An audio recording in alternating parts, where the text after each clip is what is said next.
We're now in orbit above Stellar Bay, Captain.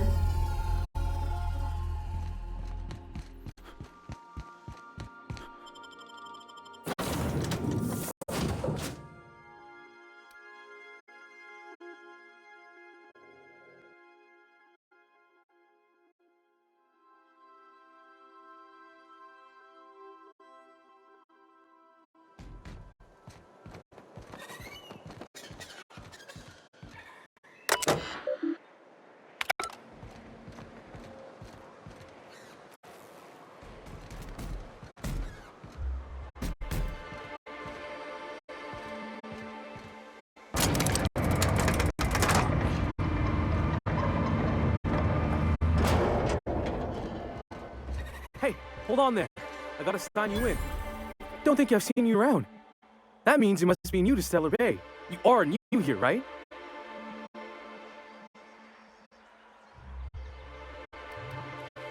I knew it. See, I made what you'd call a logical deduction. You must have seen those UDL gunships on your way in. There's only 3 of them these days. Still, they tend to scare folk off.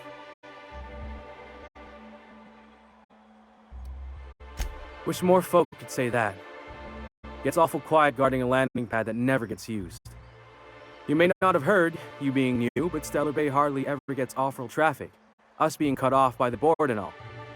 Which means I never get to do this part, but I've been practicing, so here goes. On behalf of Monarch Stellar Industries, welcome to Stellar Bay, home of the freshest sal tuna and halcyon. Please state your name for the records.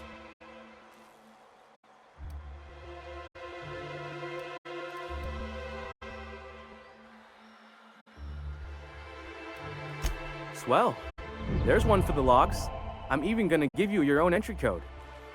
I'm not supposed to do that. It's against procedure, but Mr. Sanjar isn't so strict about the rules here. Besides, I got a lot of empty entries to fill.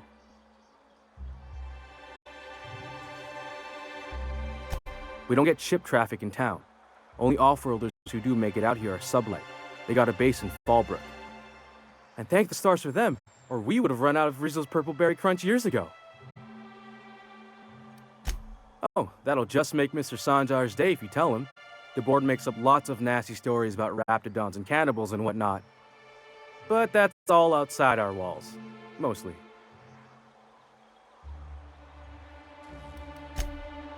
Oh, sure. It makes Stellar Bay sound like a rotten place, but it's not so bad. Get a good breeze going, and the sulfur smell mostly covers up the fishy smell. Anyway, Mr. Sanjar's got lots to say on that subject. Kinda goes over my head, though. Mr. Sanjar will be mighty pleased to meet you. If you see him over at headquarters, maybe you could tell him I did a bang-up job of welcoming you? Oh, and if you're headed that way, maybe you could do me a favor? I got this Rizzo's Rangers tossball poster coming in on the next sublight shipment, signed by the Black Hole himself.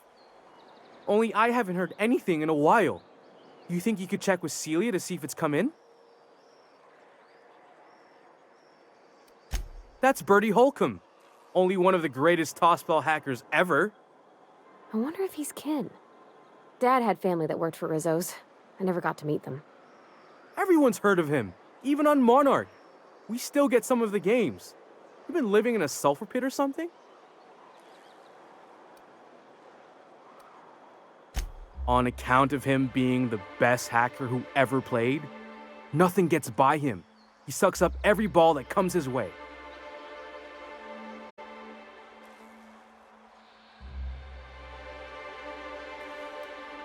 While Holcomb's had a lot of nicknames over his career.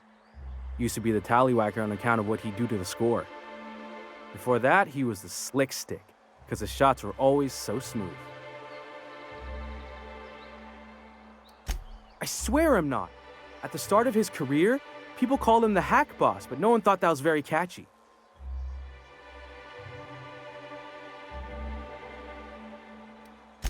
I couldn't really say, I'm just a fan of the game. But the fancy collector types say the more people see these things, the less valuable they are. And I figure my poster's been passed around by more than a few people by now. Thanks a bunch. Celia works for Mr. Sanjar in the MSI building next to the bar. She's always there, so you can't miss her.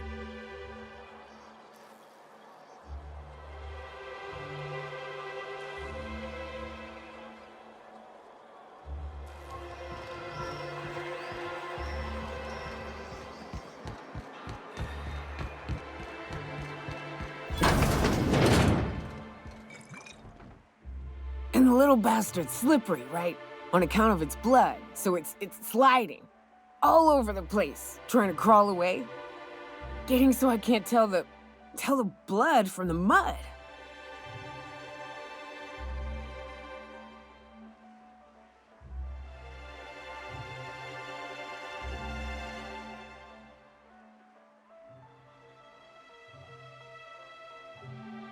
Don't interrupt, it's rude. But I gotta get in there, get right in that baby rap's stomach and dig it out. If so much as a drop of stomach acid got on that medallion, shit, I don't know what I'd do. Might be I'd hunt every damn Rapt out there. Right. What are you staring? Wait. You ain't from around here. Who are you?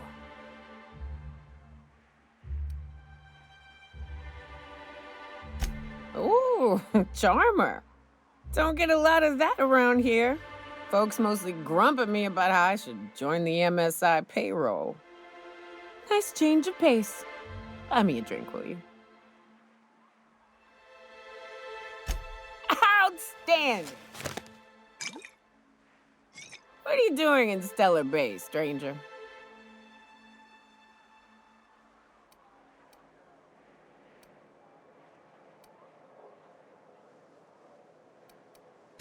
It is a shithole. It's a free shithole, though.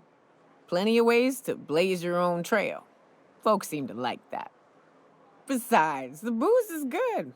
Something about that fish oil. Cheers. Well. Let's get down to brass nuts then, shall we? Wait, that ain't it. Brass rats? Let's talk business. I'm headed back out there after I sober up. You want a guide sooner than that? You have to get me something to clear my head.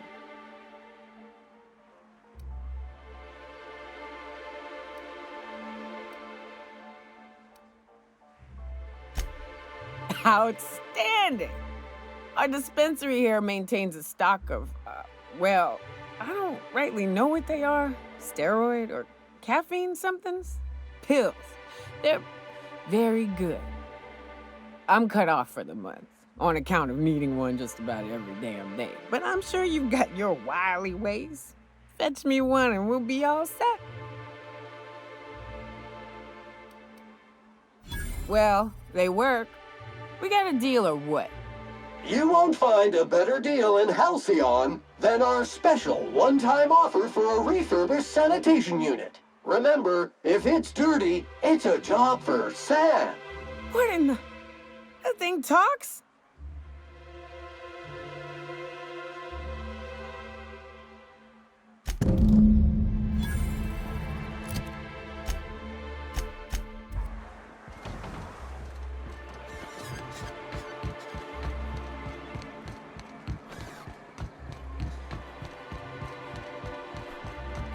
Velma seem out of sorts to you?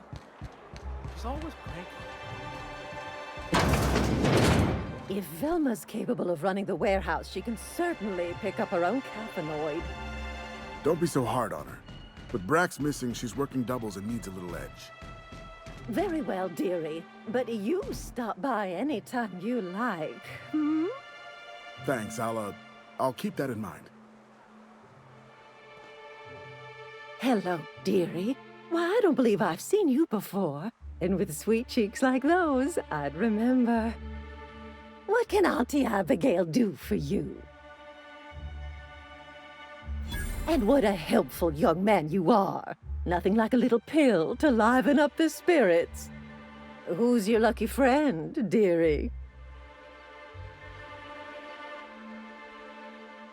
I'm so sorry, but with the iconoclasts and the marauder filth chasing away what little trade we get, I'm afraid I have to reserve my supply for Stellar Bay residents. Our reserves have gotten so low, I've even had to start locking the supply room upstairs. Isn't it a shame what some people will do to get a little extra?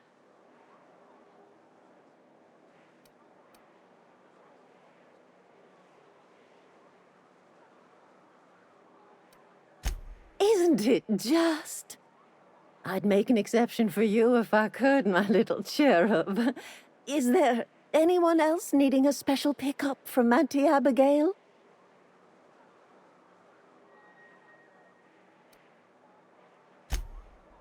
Aren't you a saucy thing? I may not be a fresh young thing anymore, but with age comes experience, dearie.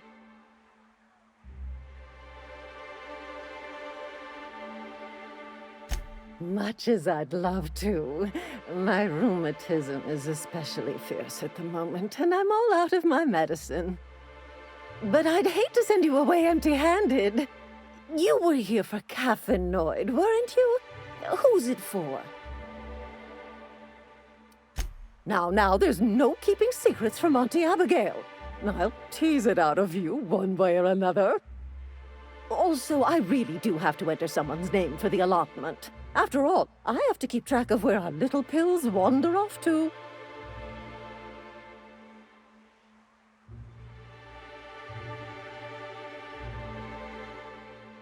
Well, I suppose I could use the money to supply our little clinic for the rest of the town.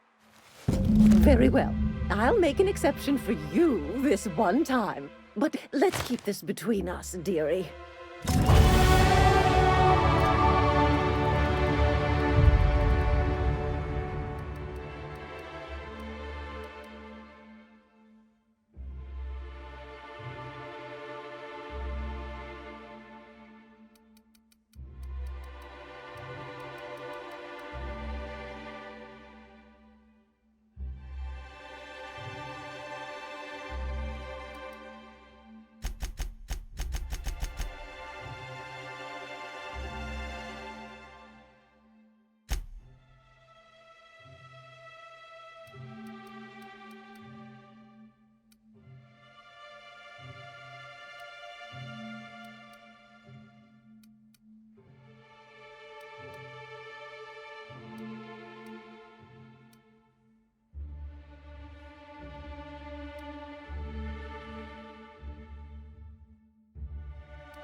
Ah, the charmer.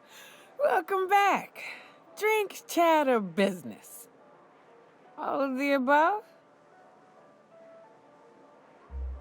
More or less dangerous than a steady supply of alcohol. Give it here. Whew, that hits the spot. Right in the, oh, no, there it is. There it is. Yes. We're in business. Let's go.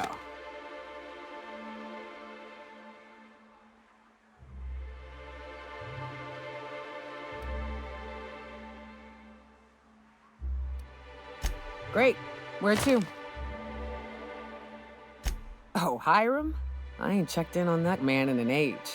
He's running the giant radio tower we lovingly call Devil's Peak. We'll be going south and west, mostly along the road till we're past Fallbrook. Out there's a western slope that'll lead us through some fun. You like hunting, right? That's fun. If you're more of a spelunker, Rotting River will take you into the mountain caverns. We can discuss options when we get closer. That said, 3's already a crowd. I don't mind waiting somewhere until you got a spot open.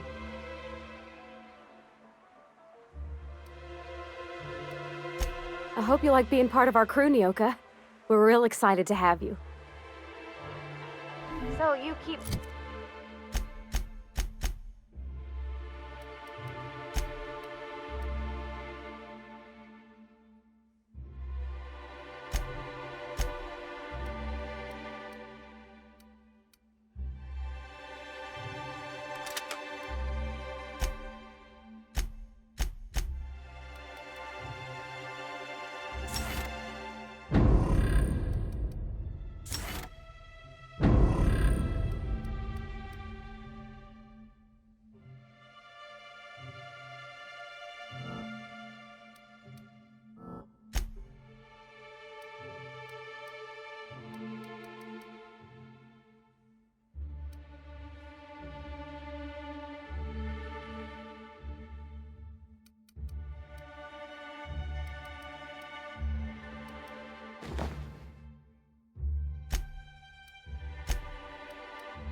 Monarch safe, huh?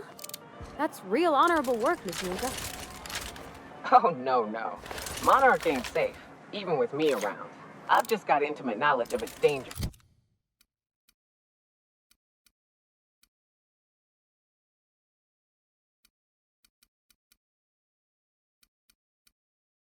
And an abundance of fortitude.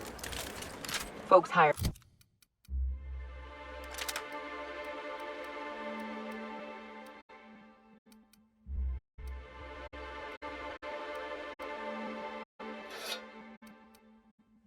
me because I know what you can shoot and what you ought to run from. That's a mistake you only get to make once.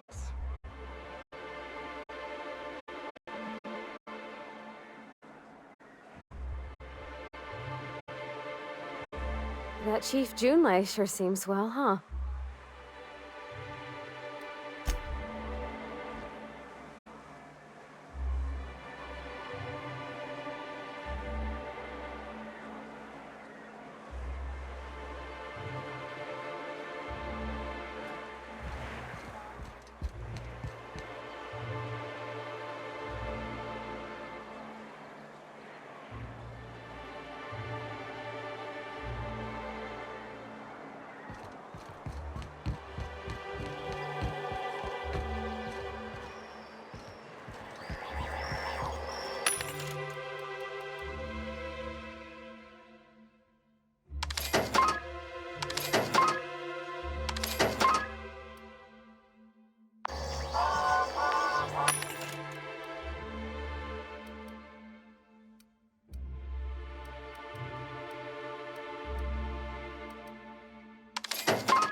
What are the chances of all the times and places we could have been born? Yeah. We're here, light years from Earth, going about our lives. Every time the punch clock peals, a worker earns his meals. What are you talking about? Sorry, I thought you were quoting It's a Wonderful Directorate.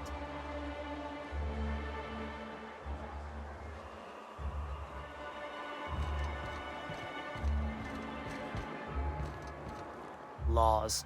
Can't a man enjoy the smooth menthol flavor of a Stogie Slim in peace? What I am doing, sir, is enjoying the moment. It's so rare that I can seize one apart from the jabbering masses of this wretched place.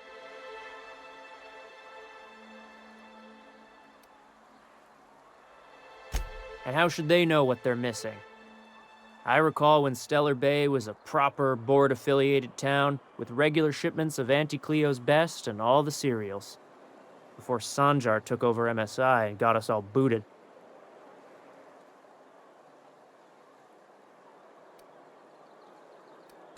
Yes, free to wallow in squalor together. Free to squabble with the iconoclasts over a raptidon-infested hellhole. Look, you're making me melancholy. Is there something you wanted?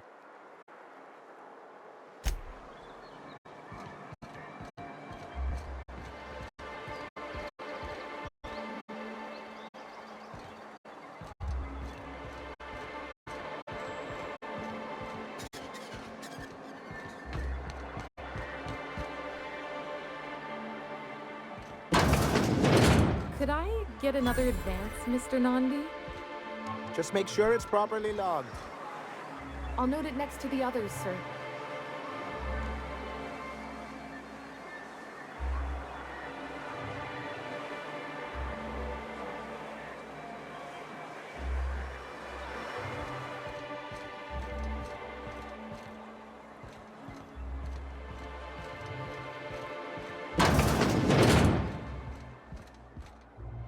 Wouldn't mind smelling like Saltuna if we could sell them.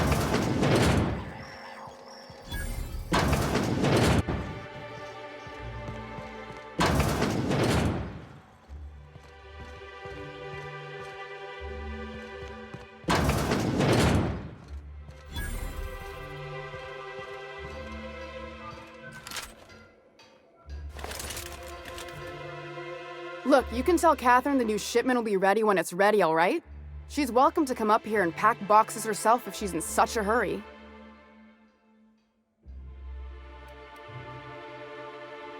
Did she now? Well, I can see I was mistaken. Because if Catherine really had sent you, there'd be a lot more expletives in your message. I hope you can forgive my temper. This job has been running me ragged lately. First, my autoloader foreman stages a walkout, and now my chief pescatological health manager is missing. Braxton. He's in charge of getting the fish fat, but also making sure they don't get too many tumors. He's a real wizard with pharmaceuticals, but he has creative notions of working hours. Comes with living in a free colony, I guess.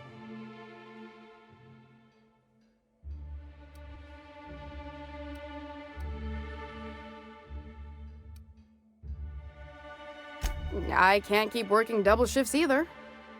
Since you don't seem to be constrained yourself, maybe you could check up on him. He lives in the apartments. Tell him Velma said to get his lazy ass down here, or she might start noticing those extra jugs he's been taking from supply. Something else on your mind? Caleb Herrick runs the autoloader operators. He thinks I don't pay them enough for flipping switches and turning dials. So the job's easy, but you're not doing it? Something smells here. I mean, everything smells in here, but something's fishy. Wait. He and his whole crew walked out. Say they won't come back unless I pay them more. You mind slapping him around a little while you're at it? I'm joking. Mostly. Unless you can do it without hurting his job performance. If you can find a way to get him back to work, I'll make it worth your while. Check the yacht club. He's usually there. Unless you're here to tell me he's agreed to do his job again, I've got nothing to say.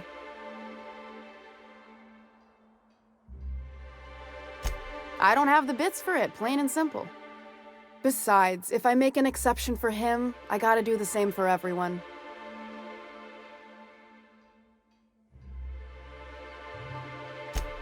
Hard workers? They turn dials and flip switches. The machines do all the actual work. I'll wager she don't pay those folks that maintain the mechanicals decent neither. Caleb and his crew have it better than anyone else around here, I'll tell you that much. If Caleb wants to keep this job, he'd better get back to it. I'm about ready to hire sub-light contractors at this rate. You know, I hadn't thought of it that way. Last thing I need is Catherine mailing even farther up my ass than she already is. Fine. Tell Caleb he and his team can have their raise, but I need them back here immediately.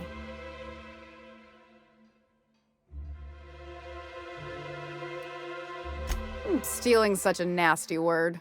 Let's call it skimming. And yeah, let's just say I've noticed the stereobiotics we use for the fish would get used a little faster on Braxton's shifts.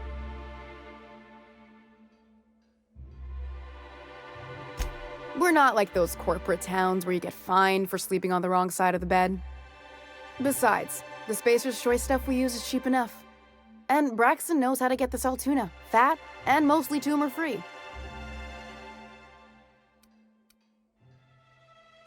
Sublight boss out of Fallbrook. Handles most goods that come in or out of Stellar Bay. Has a mouth like a Ground 6 Spacer.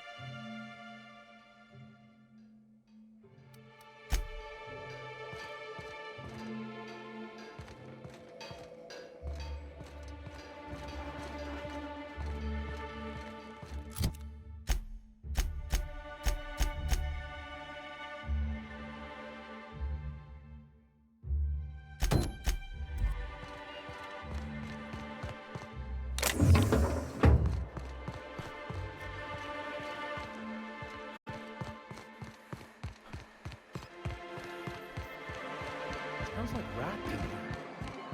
Oh, it does work.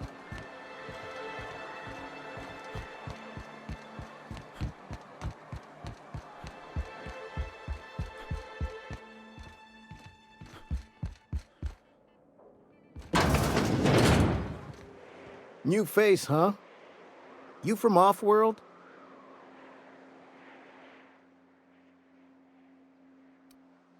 A ship captain? Well, I'll be. Here, let me buy you a drink. Consider it an MSI welcome. Why don't you grab a chair, sit a spell and revel with us? By the smell, he's been reveling enough for you both already. Sure thing. What did you want to discuss? How'd you manage that? Wait, never mind. If I question it, it'll turn out not to be true.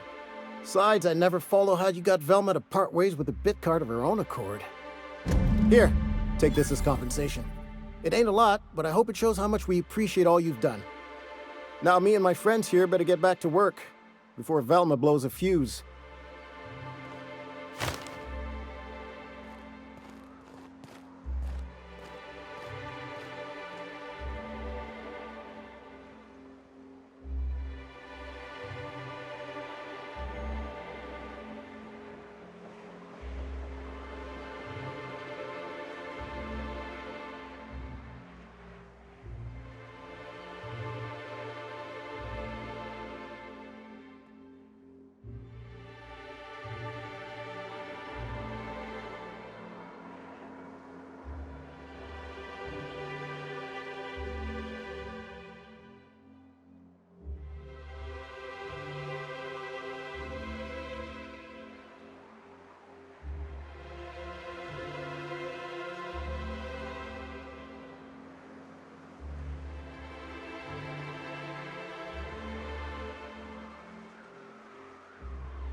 Greetings, and welcome to Monarch Stellar Industries, producers and purveyors of the finest salt tuna in Halcyon.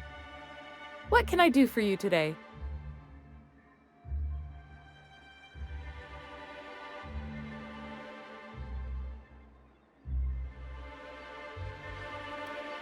You know, sending you is the first bright idea I've seen from that man, because I told him to stop bothering me about it a week ago. I still don't know anything about it, but if you want to help him, Velma's the one to ask. She's in the warehouse. But I'll warn you, Grim wore her patience thin a long time ago.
I'd give you a friendlier welcome, but I'm up to my elbows in salt tuna guts.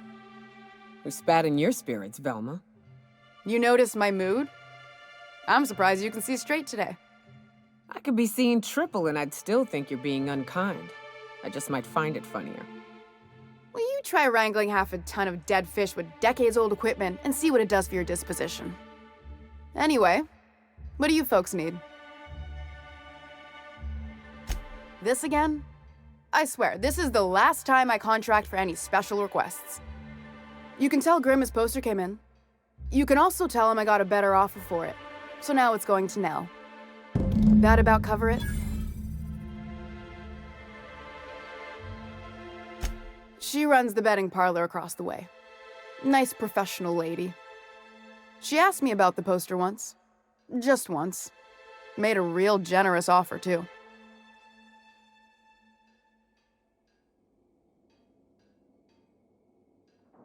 Damn right it is.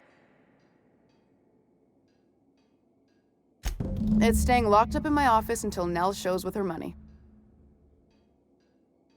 No. I paid Sublight for it. So, it's mine. And when Nell pays me for it, it'll be hers. Grim may have asked for the poster, but it's not his until I take his money. Sure can. If you want to pay me more than Nell's offering.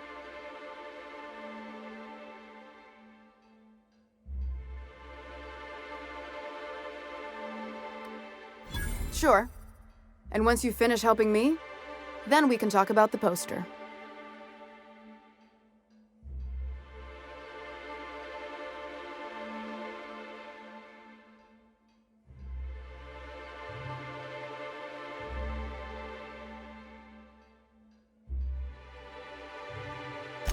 Sure can. I got a feeling you and Catherine would get on like tumors on a pig. Take the poster then. And if I never hear another word about it, it'll be too soon. Something else on your mind?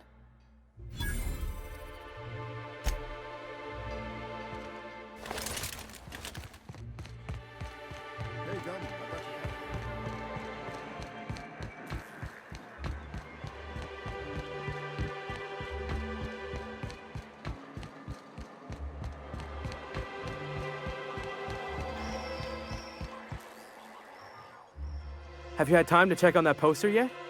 I keep wondering if it's come in. Would you look at that? The Rizzo's logo is nice and bright, and you can still smell the ink on Mr. Holcomb's signature. I can't thank you enough. Still, you can have the bits I was gonna spend at the bar this week. And you know what? Take my old tossball blocker too. Never get the chance to use it these days.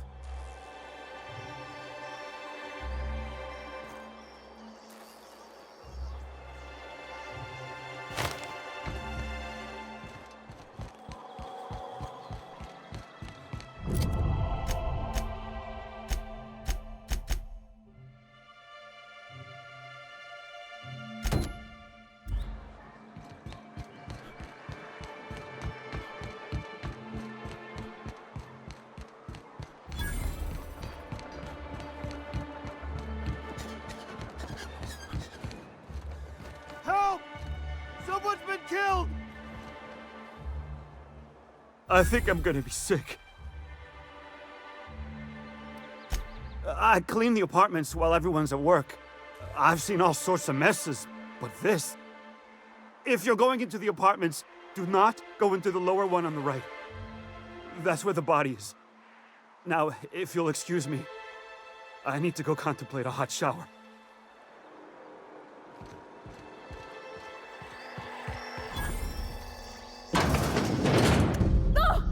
Oh, sorry.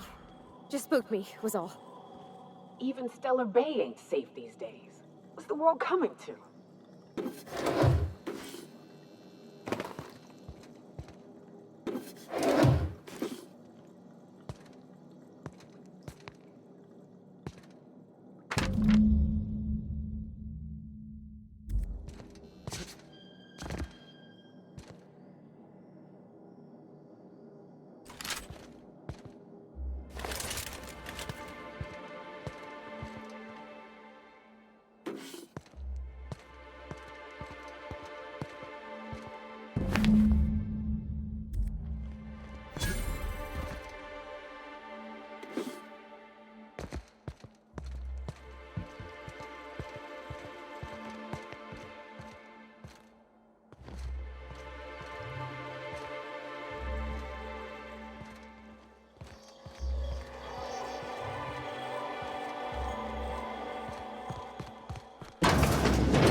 Got it. Heads down.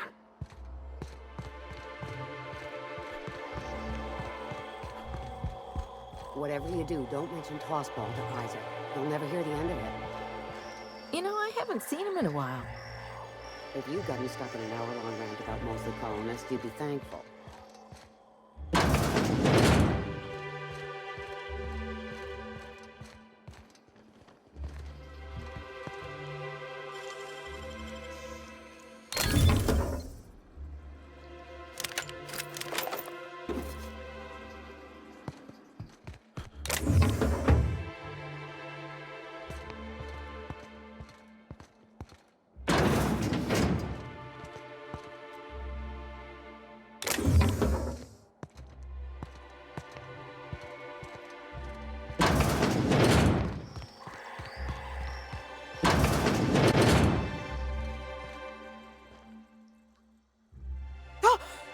You startled me. Don't sneak up on a person like that, huh?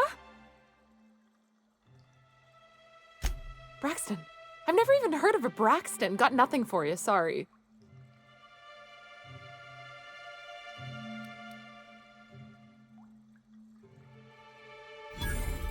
No! Okay, maybe, just a little. Braxton always has a good stash, and I just like to let loose a little. Stop thinking about the marauders and the raptidons outside, you know? Oh, damn. He told me he was delivering to this house in the ruins south of town. Whole family had fallen sick and he had some meds on hand. So maybe look for him there? Poor fella. Hope he's okay. We should hurry, Captain.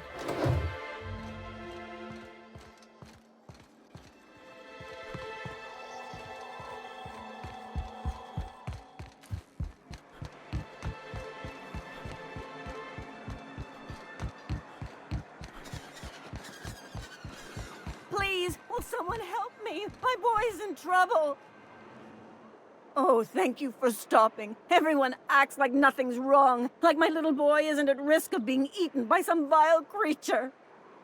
Please, you have to help me get my little Tucker back. He ran away and is going to get himself killed. Oh, I just know a raptidon is melting him with acid as we speak.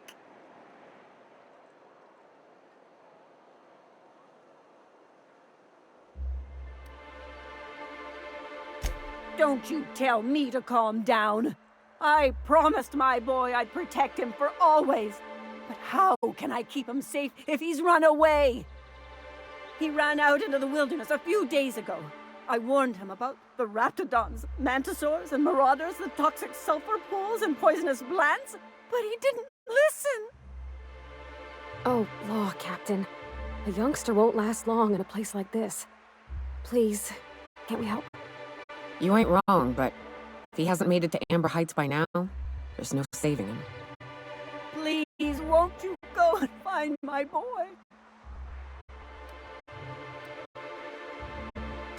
He's been pining for an adventure. Says he's tired of living cooped up behind the walls.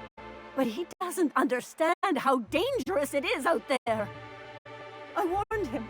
A raptidon would snap him up first chance it got. I just know when to rip his arm off and is gnawing on his sweet little fingers. He should have listened to his mama. I promised I'd keep him safe here with me.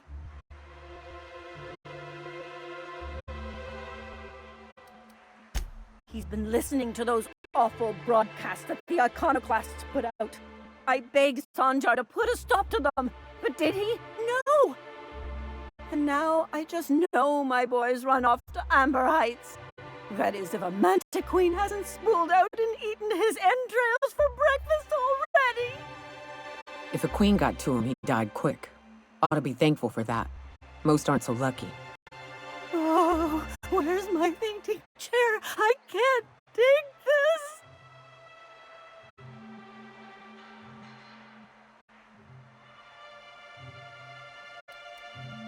Those low-life degenerates, leading innocent boys into a life of danger.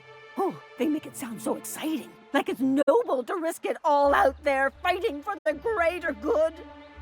How noble is it to worry your loved ones? Not at all, I say. But still they preach their sermons of anarchy and rebellion to anyone who listened. If they weren't holed up in Amber Heights, I'd knock them all upside the head. That old settlement, southwest of Stellar Bay. I don't know which is worse, the thought of my son shacking up with the nutty iconoclasts, or that he never made it. Sprats could be nesting in his rotting body alongside the road as we speak. Or maybe marauders got him, pulled all his teeth out, crushed him into their drugs and made him snort them. Oh, the things that could happen to my sweet baby. Thank you. Oh, I know he'll be safe now that someone's able to fetch him home. You look for him in Amber Heights, you hear? It's down the road southwest of town. I'm sure he made it that far. I just know it. And if you find any of them iconoclasts indoctrinating my boy, you punch them in the mouths. Tell them what I think of them luring little boys away from their mamas. It's immoral.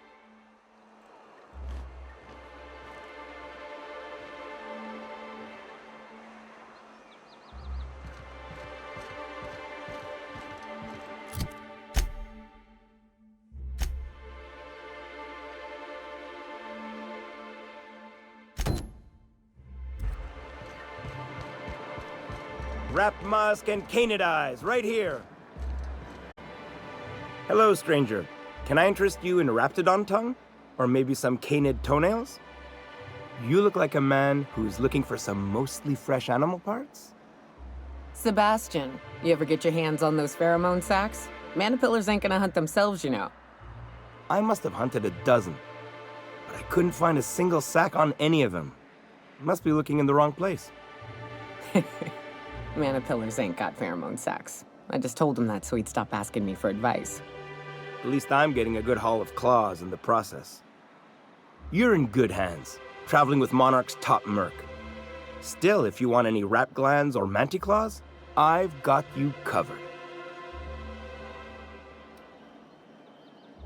I don't know. Celia usually buys whatever I have, and Mr. Pickett seemed real interested. So I thought maybe I was onto something. Mr. Pickett? Franklin Pickett from Edgewater? That's him. He'd been here years, but he always talked about going back to Edgewater one day.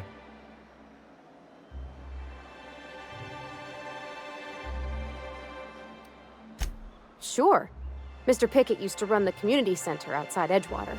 He had this grand idea to make it a museum for halcyon life. As my dad told it, Mr. Pickett was always going on about getting a mantiqueen for the last display. He left the Vale, gosh, years ago. He came to Stellar Bay years ago, just before the board cut us off. Ended up stuck here.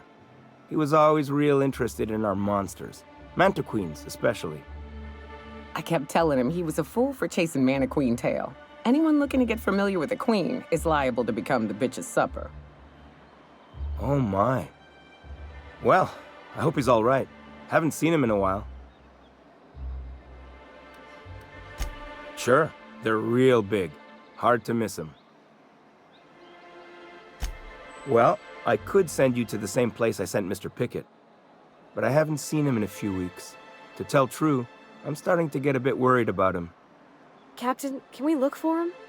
I'd feel awful if somebody from home was in trouble and we didn't do nothing. Tell you what, I'll tell you where I sent Mr. Pickett if you promise to look for him. Help him out if he's got himself in trouble. Fair deal?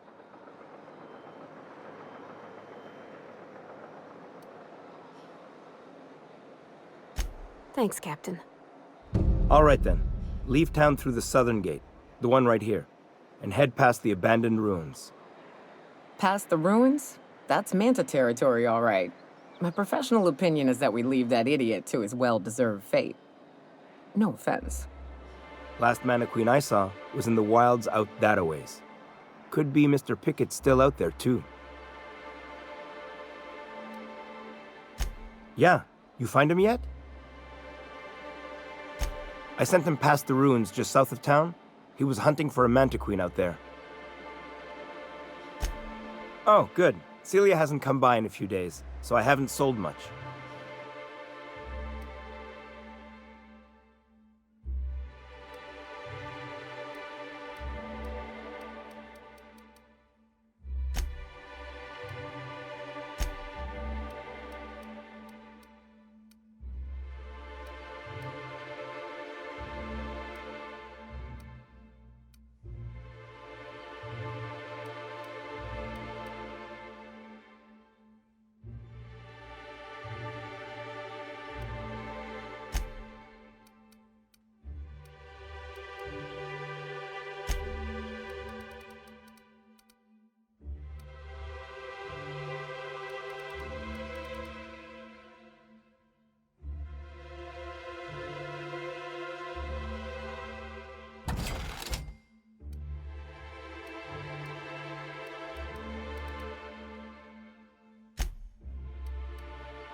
You ever been off Monarch, Nyoka? Before you met the captain, I mean. Nah, I mostly just drank and hunted. As soon as you stop to dream of other things, that'll be the day something. Any news, Captain? Have you...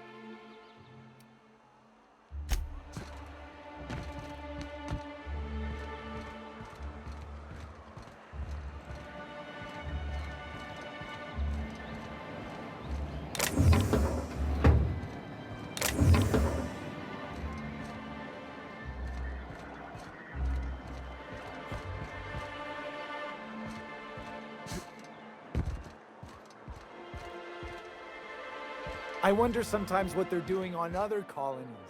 Well, well. Isn't often we see new folk in Stellar Bay. First drink's on me, stranger. Enjoy. If you're keeping Nyoka company, you'll need a few to keep up with her. Ain't a person on this planet who can keep up with me. Wait, we are talking about a drinking contest, right? Now what can I do for you?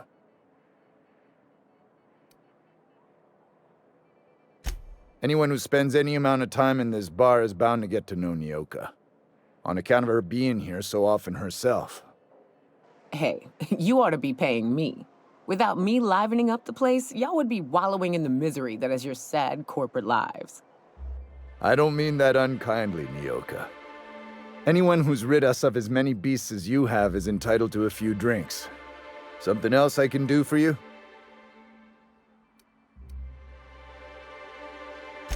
Not since Amber Heights. These days we have more leaving than coming. Off to join the Iconoclasts or some such. Bunch of marauders broke into the executive compound, slaughtered everyone. Corporations pulled out of Monarch not long after. I thought everyone knew. But then that was 10 years ago. Still feels fresh to us every time we look at our walls, though.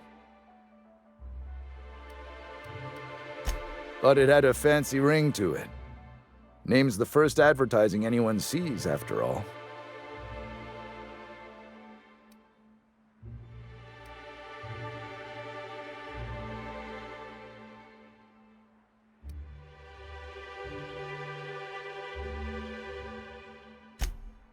Ah, don't be so negative. It's what's on the inside that counts. Speaking of, you look like you could use a bottle with something good in it.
Crew report. Nyoka is drunk. Surprise.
I hear those rich people in Byzantium pay a handsome bid for rock musk.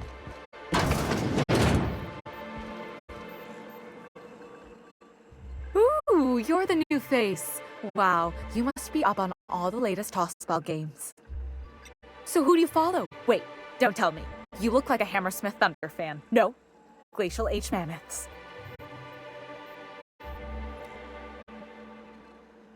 I'd heard they'd gotten a new hacker. Is that why everyone's making such a fuss about you? But what are you doing on Monarch? Maybe we're not so isolated as I thought. So, what can I do for you?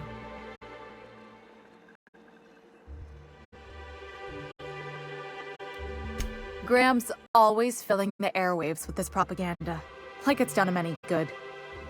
All it means is the tossball games get to us in fragments. Makes them real hard to watch. Poor Isaac. I was wondering why I hadn't seen him in a few days. I'd really like to help. Isaac was a sweet fellow, even if he did have terrible teeth.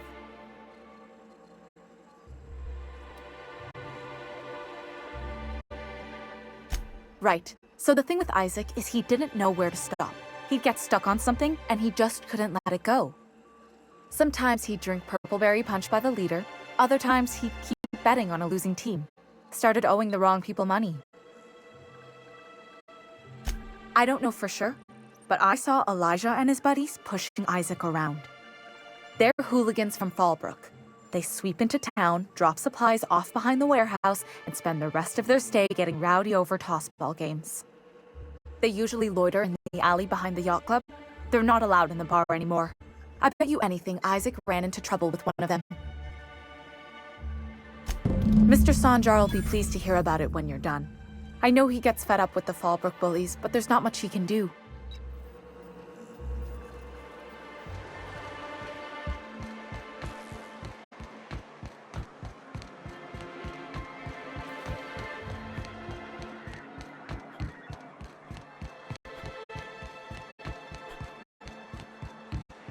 You ever think about what goes on in a marauder's head? No, they're crazy. But they still manage to feed themselves, dress themselves, work together. Gotta be Did you have a sweetheart in Stellar Bay? I had a fling or two, sure. But on Monarch, relationships ain't usually meant to last. A lot of fools tried to impress me, feigning bravado in the wilds, thinking they'd catch my attention with their stories. It was cute. Not so cute when their act got themselves munched. You know what's sexy? Confidence. You know what ain't? Disembowelment. Hey, what are you doing here? This is our secret alley. Berta already pissed by those crates to market. Listen, that purple-toothed twerp had it coming. Not that anyone has proof. And not that it's any of your business. Oh yeah? What are you saying exactly? Wow. Most of the pencil pushers around here cave as soon as you look at them funny. Fine, we're going. This ain't worth it.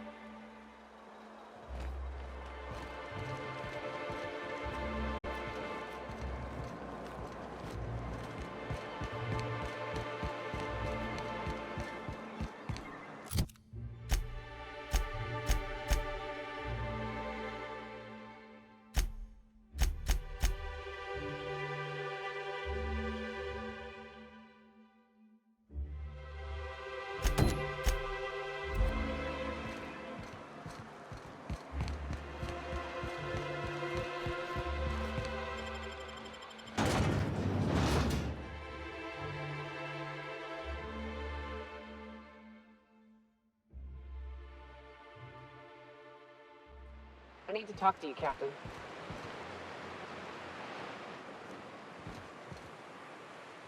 Hey, got a favor to ask you. Figure while we're out here in the wilderness anyhow, we might stop in on an old friend of mine. Preferably before we get to Hiram's. It's on the way, don't worry. You don't seem the type to run off and get yourself killed, and I could use the help.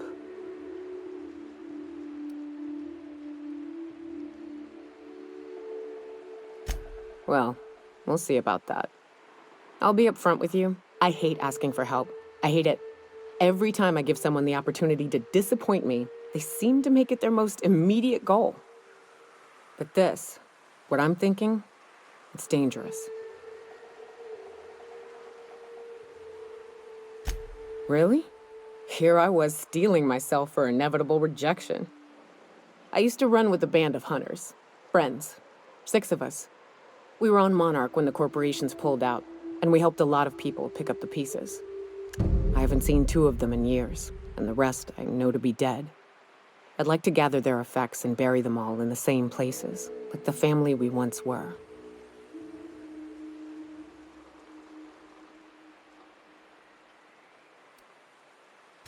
I saw it happen. Hell, one of them was in my arms at the time. His name was Hayes, and he's our first stop. I buried him a ways from our encampment. I'll show you where he rests. He had a medallion in his effects. That's what I'll bring home to bury. A long time ago, we built an encampment in one of Monarch's cave systems. Trouble is, a Mantiqueen showed up and kicked us all out. If we can find Rebecca and Anders, they'll know how to lure her out. Then, we kill the bitch and bury everyone's medallions together.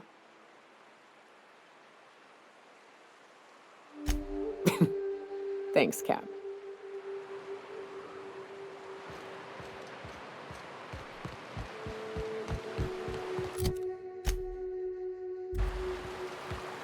Ooh, smells like those old Sundays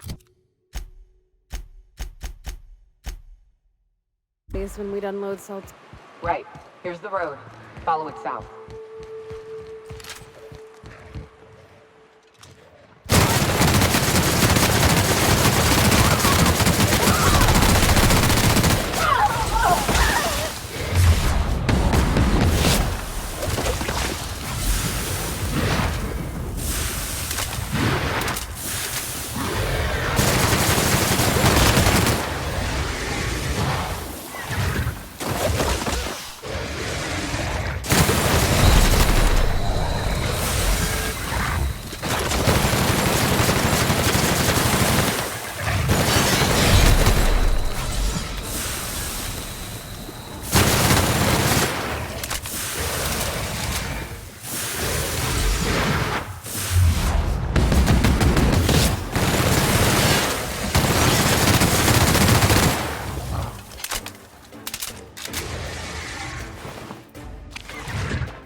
careful. Only things you'll find in the ruins are liable to shoot you or eat you. Or both.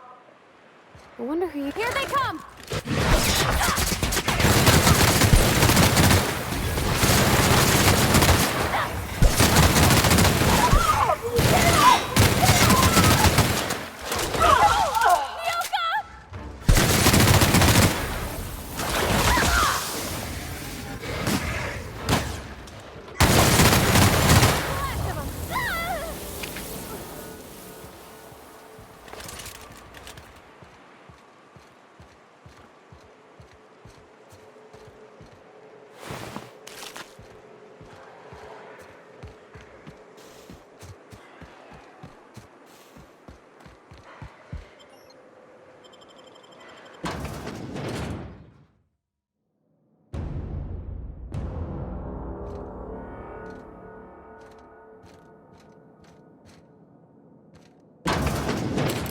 A visitor?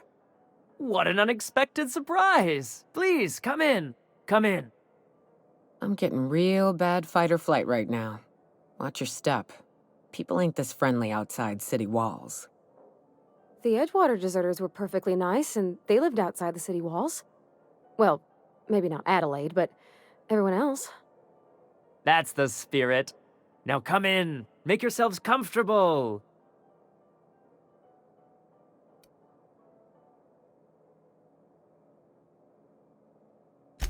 Excellent.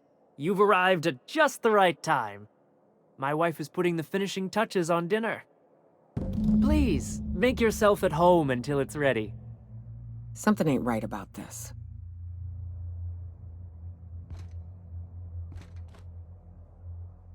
Oh, hello there. You come for dinner?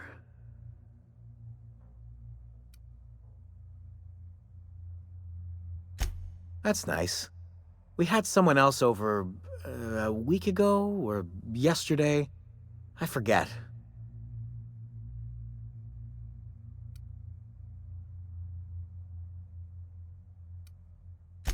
It just gets hard to remember things. I recall moments, feelings, but the details slip. I felt like that after my dad passed. Walked around in a haze for weeks. I'm sorry you're feeling that way, too. Other times, it's like there's fog. Sorry, have we talked about this before? That's nice of you. I usually feel better after I eat. Mama said dinner's almost ready, huh?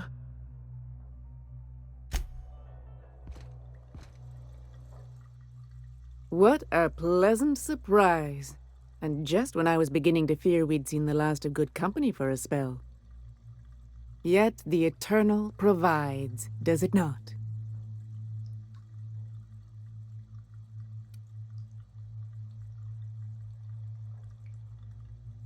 The Eternal does not desire that we huddle and hide, crowded in by walls.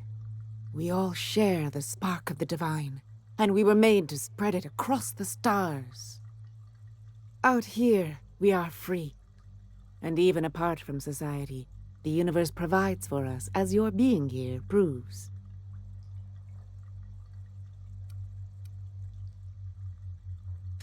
That they do. Though it's up to us to make the most of those opportunities, wouldn't you say? Look at me, prattling on as if this gravy is going to cook itself. Why don't you run along until we are ready for dinner?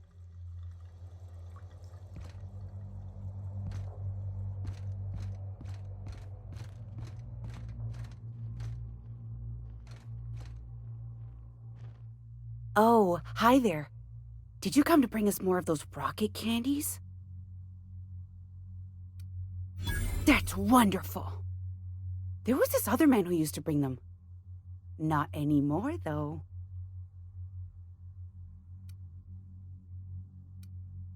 He said they were making us sick. Mom and Papa got real mad at him for that. They went to have a talk with him. Afterwards, they said he wasn't coming back again. Mama and Papa said he came from the city. When we got sick one time, he brought those candies to make us well again. And they worked. Now we feel better than ever. Mama says they're a gift from the Eternal. I don't know. I'm not really supposed to talk to strangers. Okay. Maybe I'll see you at dinner. We wouldn't want to intrude.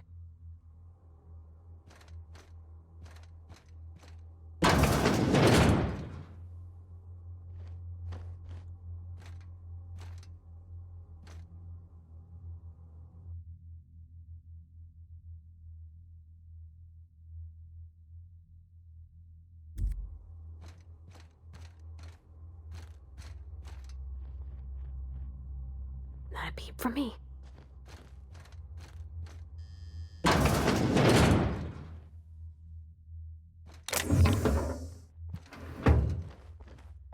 Hey, what are you doing in my room?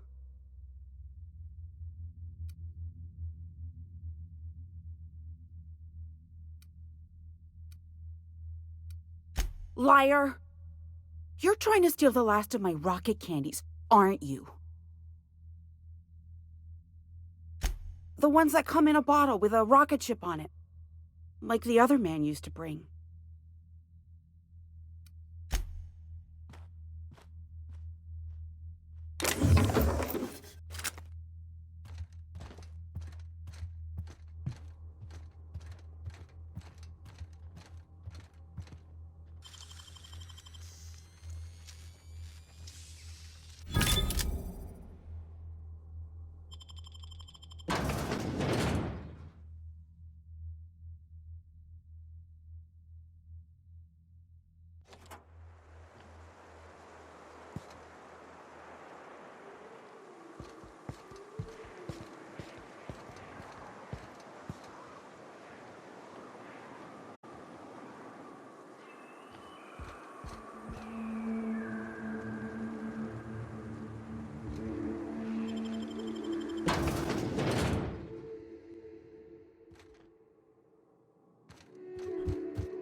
No. They sulfur-sodden assholes. Ain't enough that the raps eat everyone? Now people are doing it too?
Feels like the old bits outside of Edgewater. Used up, unneeded, left to settle into ruin. Don't bother knocking on any doors. If anyone's inside, they're liable to respond with gunfire.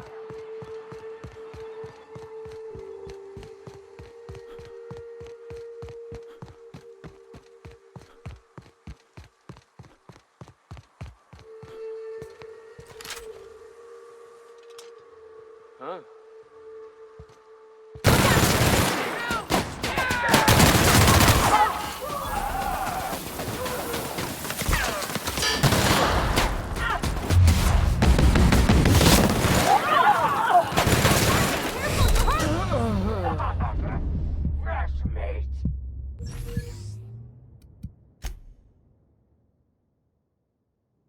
Okay, keep him quiet.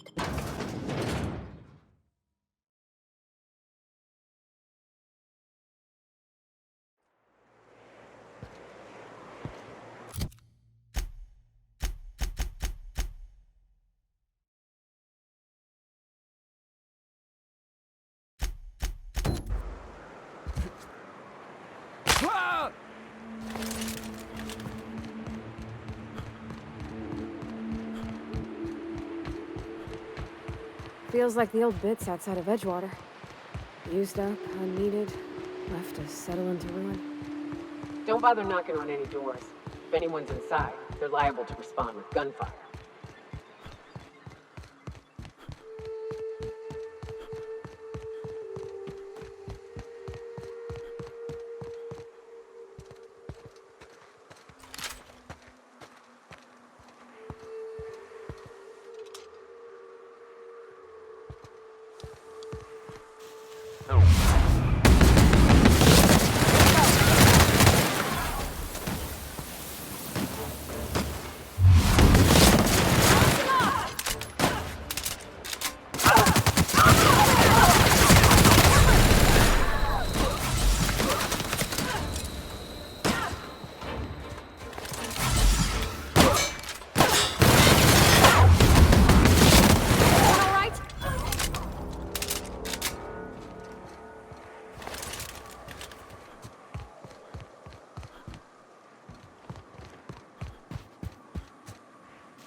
Watch your feet. The sulfur pools don't just stink. I'll take a toe off.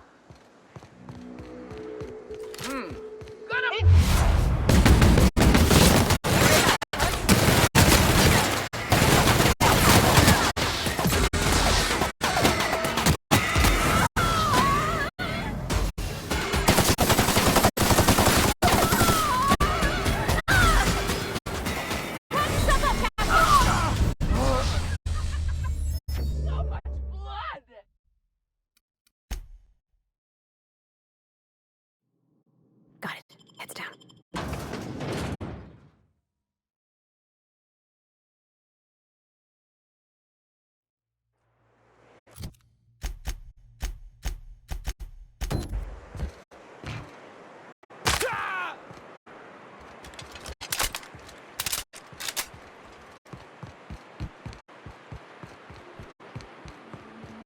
Feels like the old bits outside of Edgewater.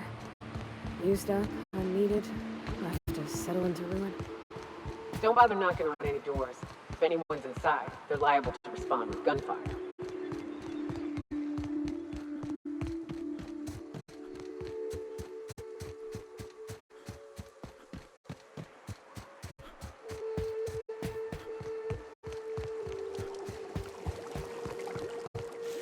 Watch your feet.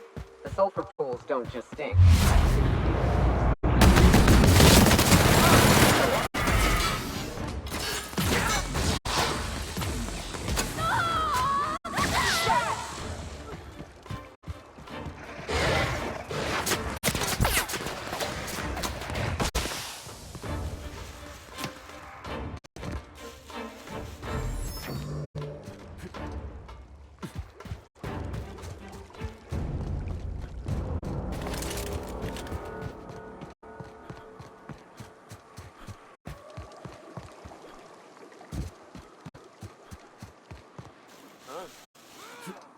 Returning fire!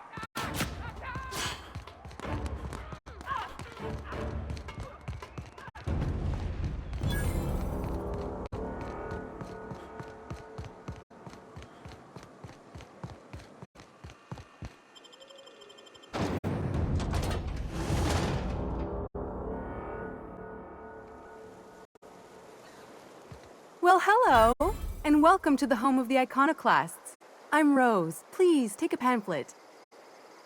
In it, you'll find everything you need to know about Graham, his philosophist truths, and the iconoclast way. He wrote it himself, you know. Oh no, I'm so sorry. I keep forgetting we're out of pamphlets. Gosh, blast it.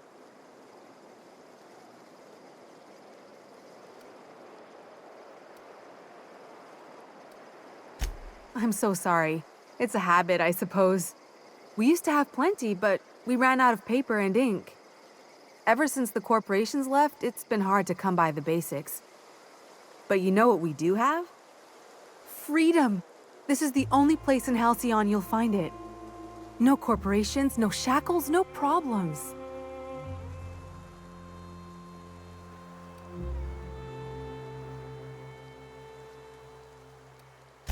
Oh, those are just hurdles. We deal with them as they come. You're welcome to stay with us, so long as you can earn your keep.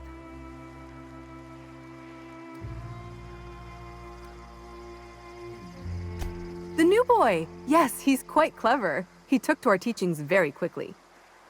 Last I saw him, he was headed into one of the buildings up the hill.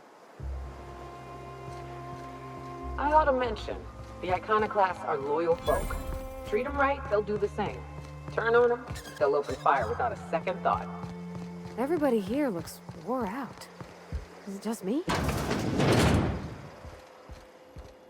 Looks like I'm not the only new face around here. What do I call you, stranger?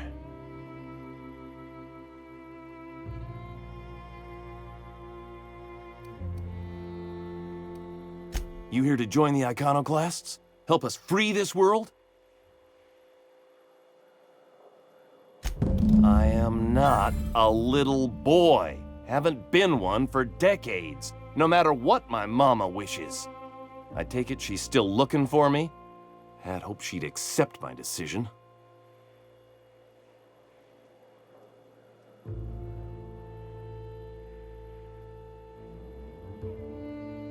According to her, stepping foot outside of the house in broad daylight is too dangerous.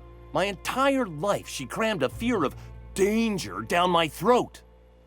Don't go play with friends. Mantisaurs will tear your arms off. Don't leave the city. Raptidons will spit acid on your face. Marauders can violate you. You'd fall in a sulfur pool. I stuck around way too long, ruled by her fears. I'm 42 years old, but she still sees me as a little boy in need of her protection. I won't stand for it, I tell you.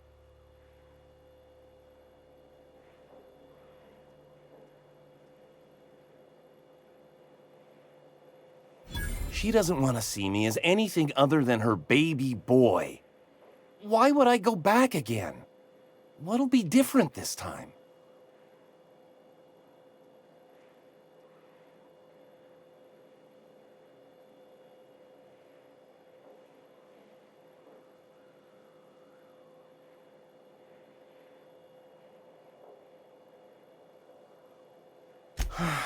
You're right. I can do this. I just need to stand my ground and make her see she can't control me anymore. No one can.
Mama, I told you that I'm not staying.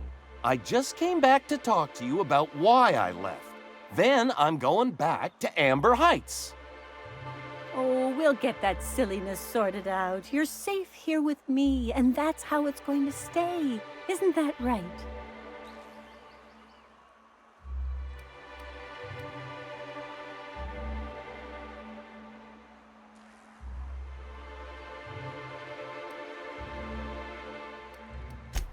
I did, didn't I? Suppose I can't expect you to just be content at a good deed done? No? Well, all right. Here, kind stranger. This is every bit I've scrimped and scraped for years to save. But it's more than worth it to have my tuk-tuk home safe again.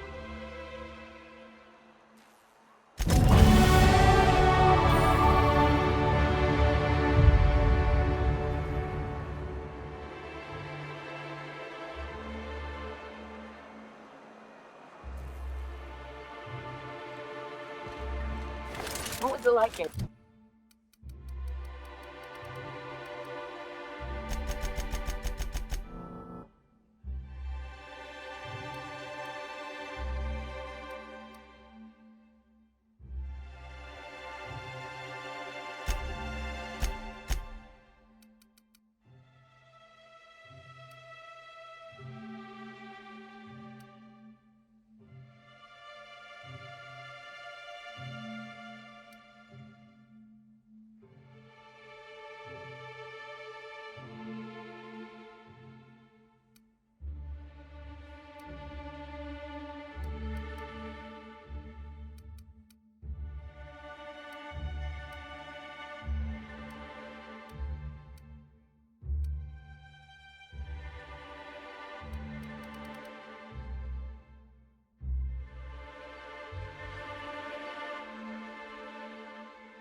Edgewater.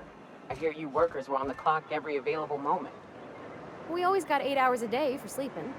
Just not always consecutive. My condolences. I appreciate consistent wages like any other sane person, but that still sounds... It's awful. At least Sanjar gives his folks weekends. Weekends? Hands of the void.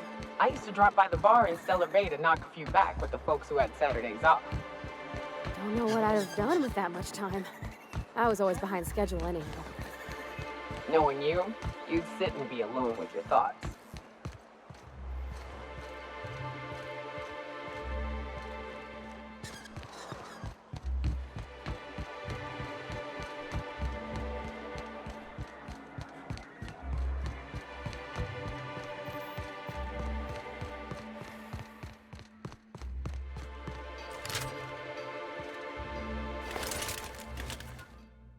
I'd give you a friendlier welcome, but I'm up to my elbows in salt tuna guts.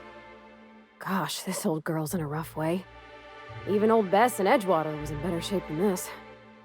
Hey, you want to try running a cannery with obsolete machinery? You be my guest. Sorry, ma'am. I wasn't trying to be rude. It's just, your flanging apparatus isn't making a strong flange, so your sealer isn't sealing right, and... Oh, I see what you're saying. Huh. I'll have to try that. Anyway, what do you folks need? That he's got his load on and I'm stuck covering his shift? That's... Wow. I sure feel like an ass now.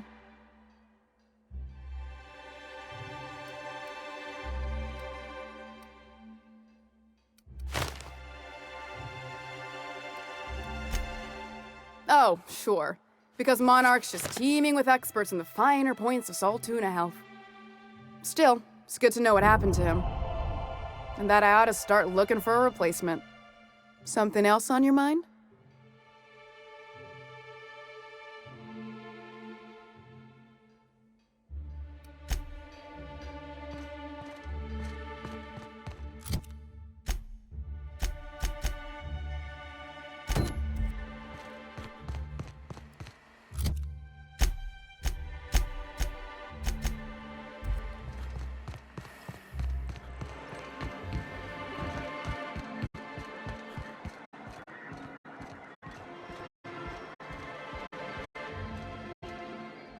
Aha, the helpful stranger I've heard so much about.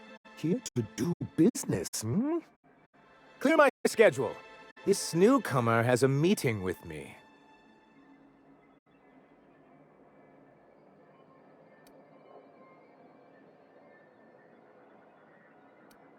Celia, will you make a note of that for my self-review? Very generous. Noted. But not so generous I can't drive a good bargain. Now, who sent you? Rizzo's, perhaps? Or Auntie Cleo herself?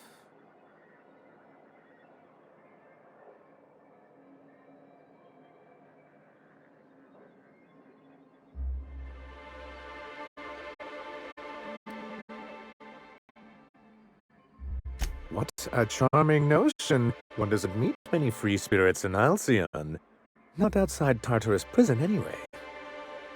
Forgive me, I'd be positively enraptured. Only, I take it this means you aren't here for salt tuna.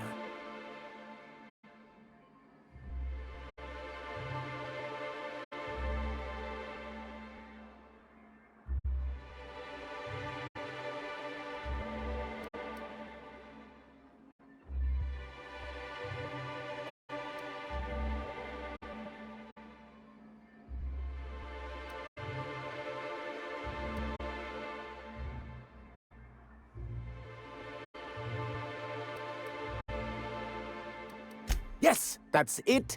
Channel your anger. I only wish I could do the same. Seems like you're having a rough time, Mr. Sanjar. Are you doing quite all right? Oh, don't worry on my account. This is merely the latest in a long line of professional erotic and athletic disappointments. I had hoped that livening up our advertisements with enticing figures would draw the other corporations back to our bosom, but it seems we're back to the drawing board.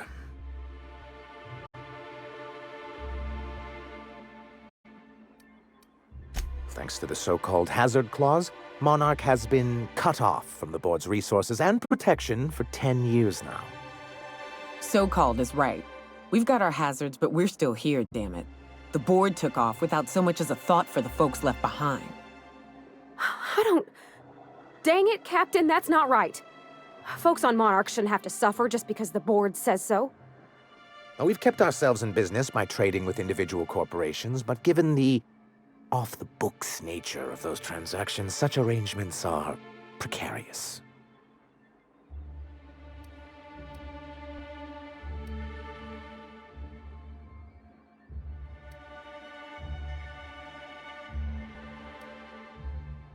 You talk like Graham.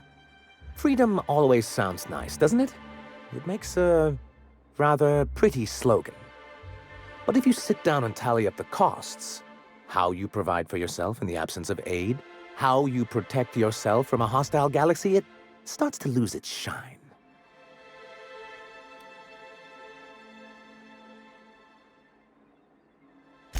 Well, Mr. Nandi here has a rather ingenious plan to get MSI restored to the board. On our terms, mind you. A lot of good that'll do. They'll just find another reason to turn tail and abandon you.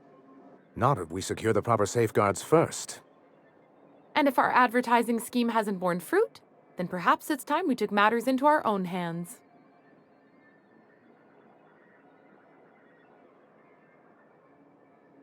It's true, our Celia is an alarmingly competent middle manager.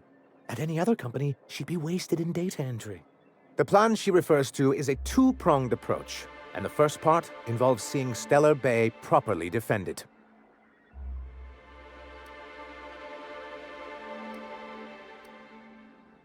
Not long, but the devil is always in the details. And the salient detail here is a Bolt 52 cartridge. If you can get us what we need to rejoin the board, starting the Bolt 52, we'll be able to become one of the most productive and secure cities in Halcyon. And you'll have a powerful ally on the board. Why, one of the strongest defenses in Halcyon. An extremely powerful ordnance. In the old arms building southwest of town, which used to be part of Stellar Bay before we had to move our walls in, these days it's overrun with marauders and raptidons.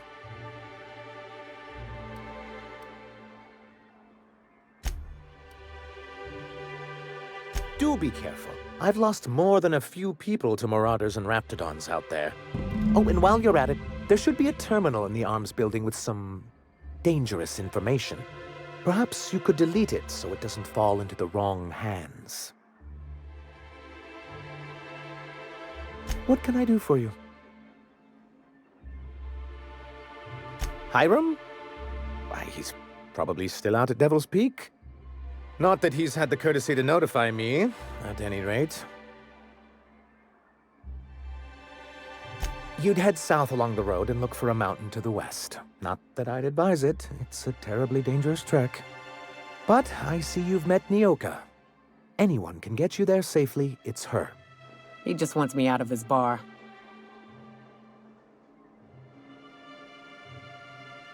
But that's terrible. What happened? I'm glad to hear you've dealt with them. They've been causing quite a bit of trouble around town. I've been consumed with other matters of late, but I would have dealt with them eventually. Of course I would have. Still, your intervention in the matter is much appreciated. Please consider this payment for your services.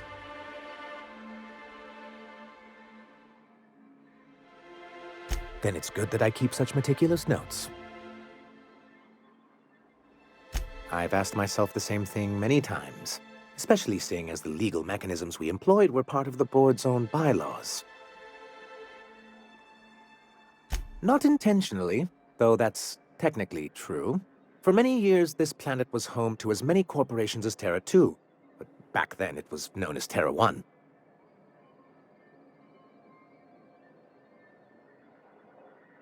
As you may have noticed, this planet has more than its share of hazards. That ain't fair. They didn't leave on account of the hazards. They left on account of their cowardice. The hazards just gave them a reason to put to paper. Sharp as ever, Nyoka. And as the other corporations began to tally their losses, they decided to pull out.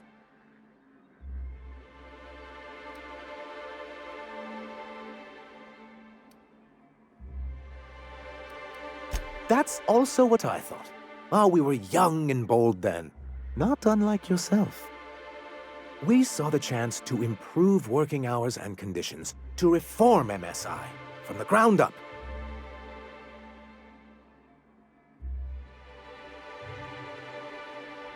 It's humane, but it's also good business sense.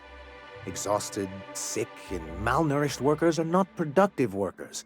Even a cursory review of the data bears that out. I hope you'd treat them nice, whether it was good business or not, Mr. Sanjar.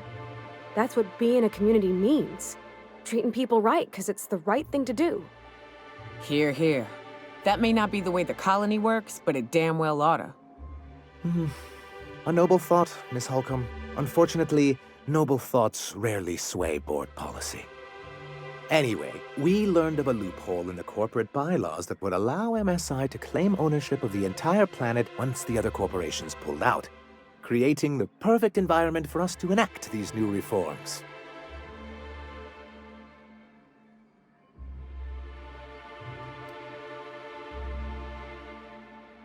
That's what I thought. But the senior executives laughed in our faces and insisted we'd be relocating to Terra 2 along with everyone else.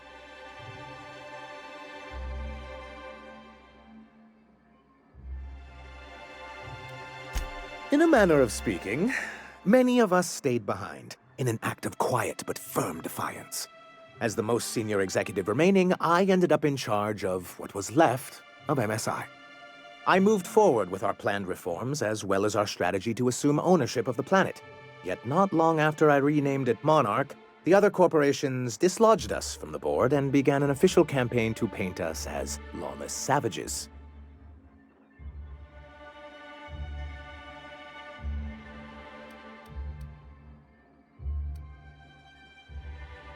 I don't think I realized how far they'd stoop.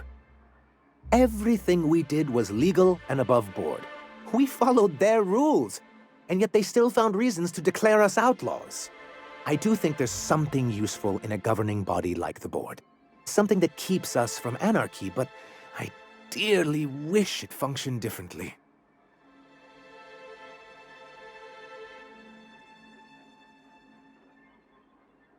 Why wouldn't anyone? They own nearly all the resources and infrastructure in Halcyon. Yeah, that'd go a long way toward rebuilding our homes. To be on the board is to be part of the colonial community, and being cut off means slow strangulation.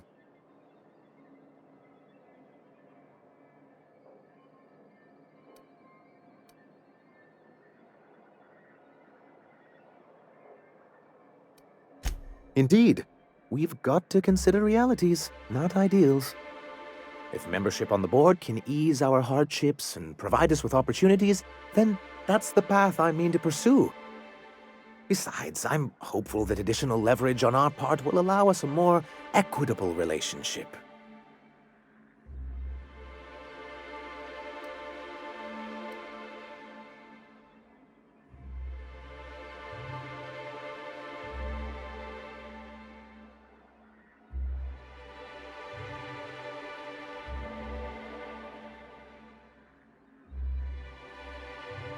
Don't get ahead of yourself, sir.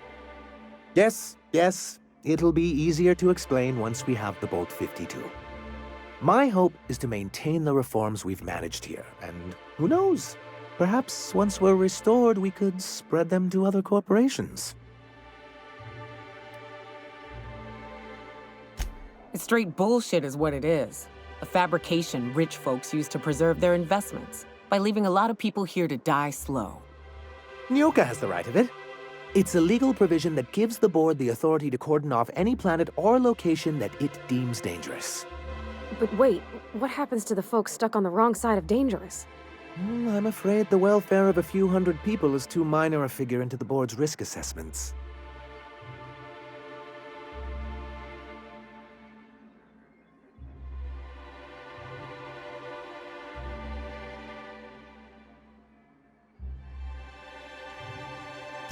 Yes, making all of MSI criminals in the board's eyes.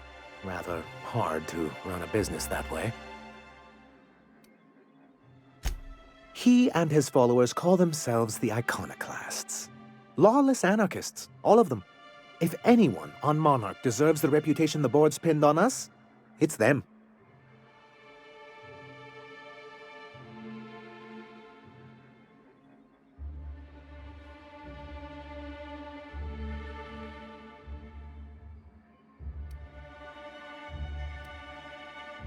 It isn't just that they drain our people and resources.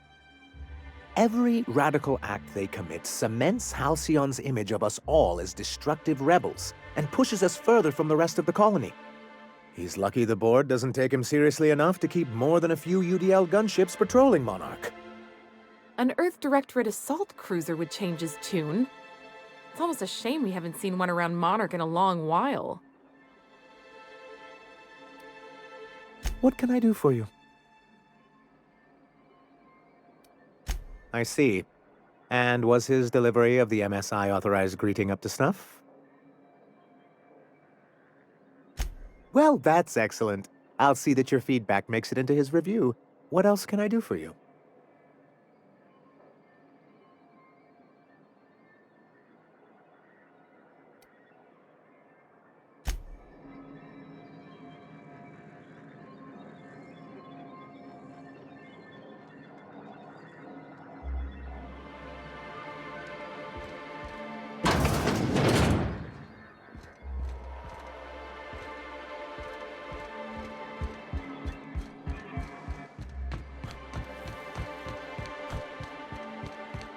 Smells like wrapped in here. Oh, it does work. I bought some musk from Sebastian to cover up the saltuna smell. Trust me, this is worse.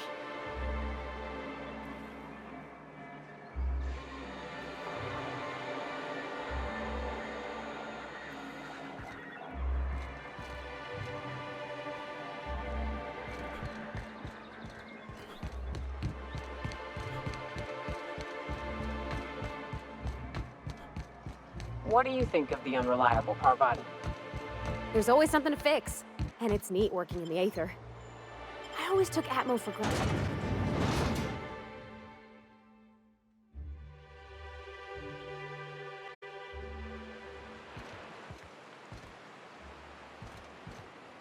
What's up? Let's see. South, along the road. What's up?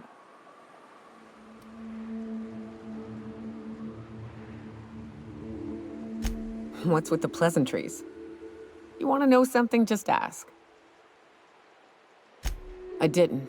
I was born into security detail, and when the corporations abandoned this place, I stayed.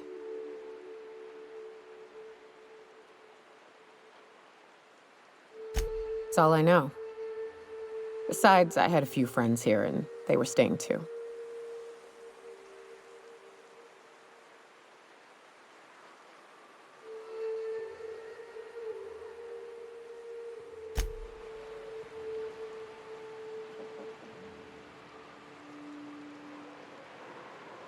What's up?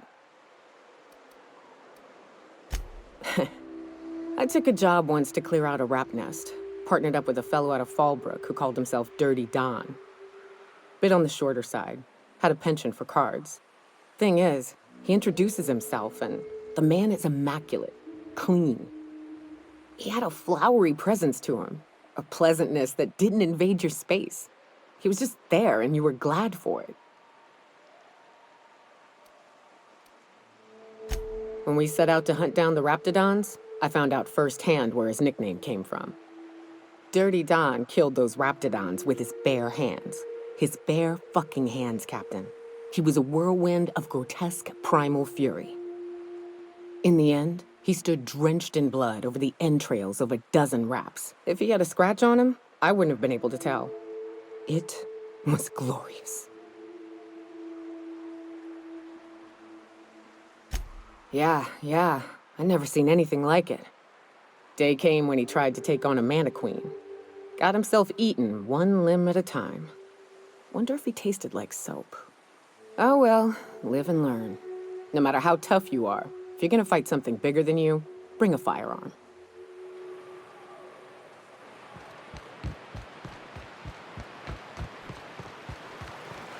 Good old Stellar Bay. Only place on the planet that don't stink of sulfur. On account of it stinking like fish instead. You reckon the smell ever goes away? Maybe the wind off the sea helps.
friends and I were scavenging here, and a Mantiqueen showed up. Then Raptidons. It was a void-blasted mess. I ran in here, and, now the door's locked. Little help?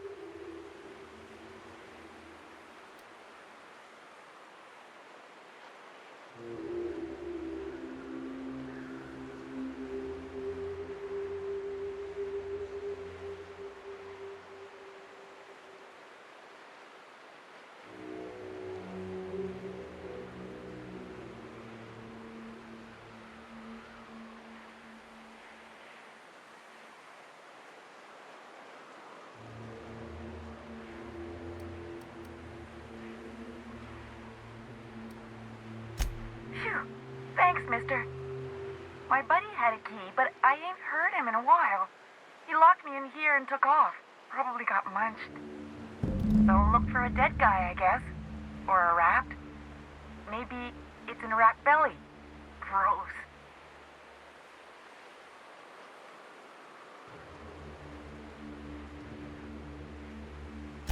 Oh, much obliged.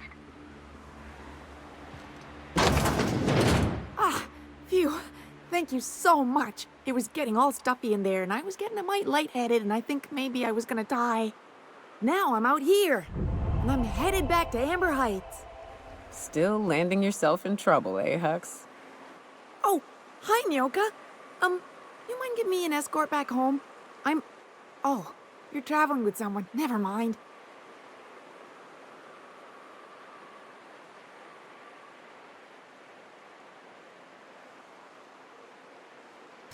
Oh, sure, I'm a runner. I'm used to getting all dizzy, and hey, who's your identical, slightly blurry friend?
Thanks a lot, mister.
Here they come.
Incoming!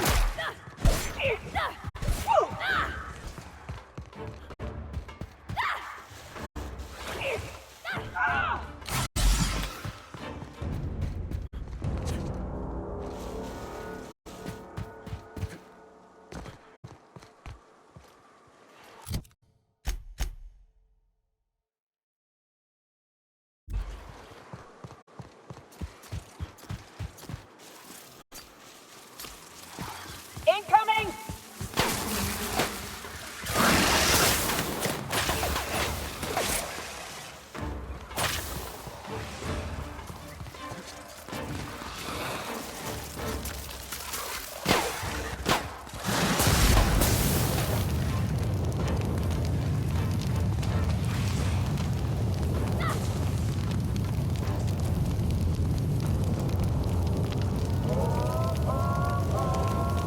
I hope Edgewater don't end up like this. Incoming, Captain!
South here, off the road and down this slope.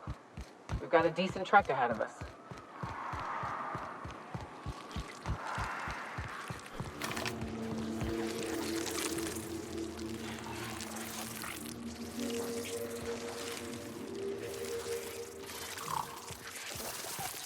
Here they come.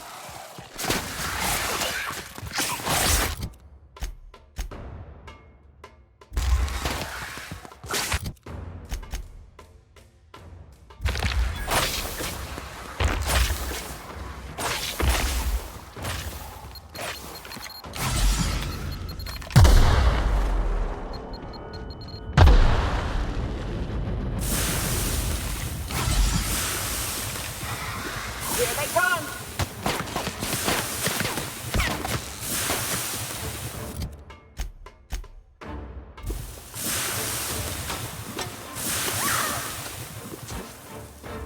Please, you don't have to do this. Look, I didn't mean what I said about your outfit.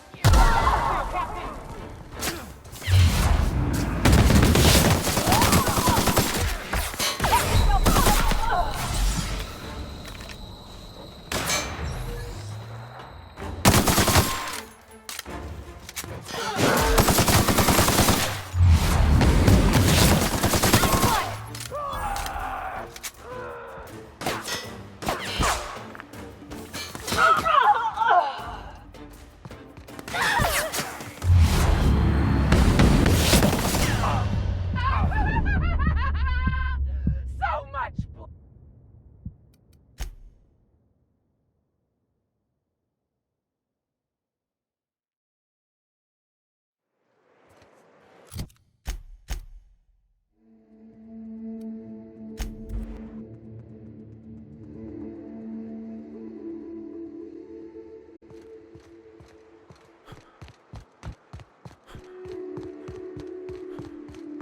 South here, off the road and down this slope. We've got a decent trek ahead of us.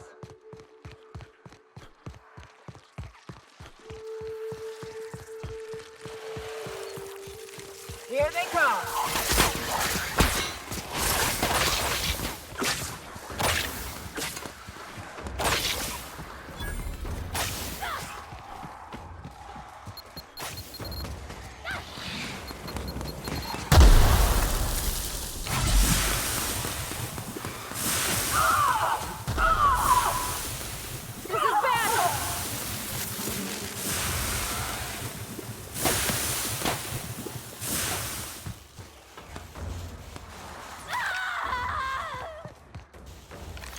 Please, you don't have to do this.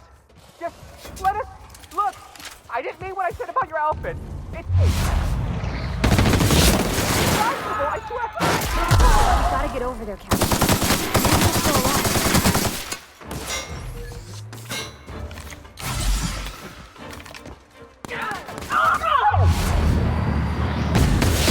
That gotta hurt.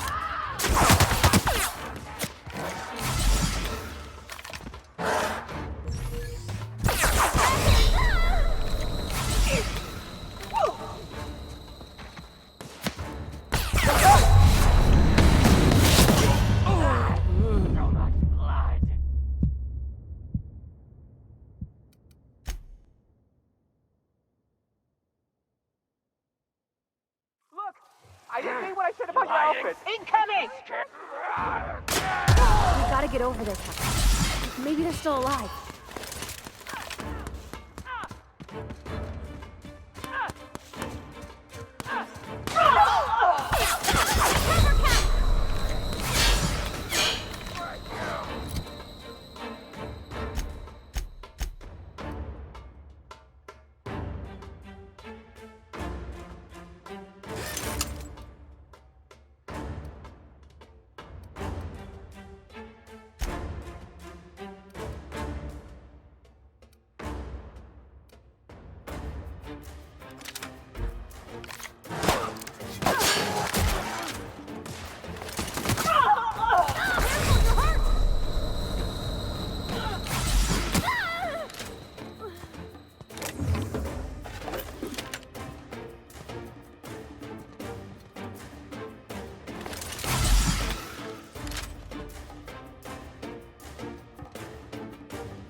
Watch out! Behind you!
You're distracted.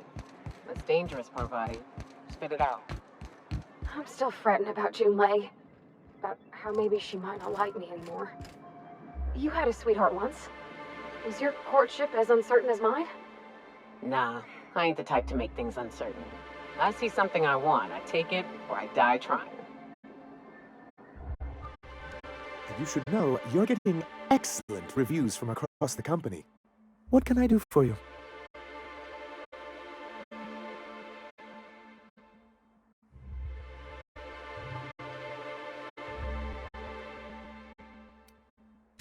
Oh, yes. I'm going to be up all night with this. All those blanks waiting to be filled, boxes waiting to be ticked. Try to control yourself, sir. Have you any idea how powerful this is? Corporations have been toppled with less.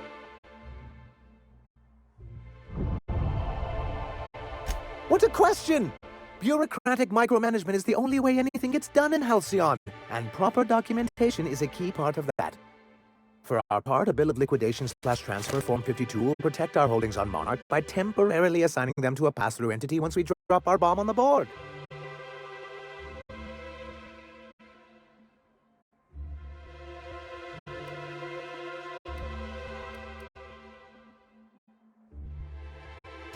Sort of. Really, we're just going to blackmail them into offering us a seat at the table. But really, whatever gets you excited about the idea, it's definitely a firm middle finger. That's what I like to hear. I have reason to believe that one of the other corporations is operating on Monarch. Illegally, and in secret. Is it really illegal if the board's the one that makes the rules in the first place? If we can find proof, I can use that as leverage to encourage certain powers that be to accept our Bolt 52 and reinstate us on the board. You really think so? I admit I've been hatching this scheme for quite some time. I just needed someone capable to help me carry it out. If someone is operating here, then Catherine's almost certainly supplying them out of Fallbrook. Perhaps she could be convinced to tell you where they are. Already? If only the rest of the colony operated as efficiently as you. Imagine what a different state we'd be in, hmm? I'll complete the Bolt 52 in no time. I dare say it'll be my second greatest achievement after the reformations. You're getting ahead of yourself again. So I am. Do you have this cartridge?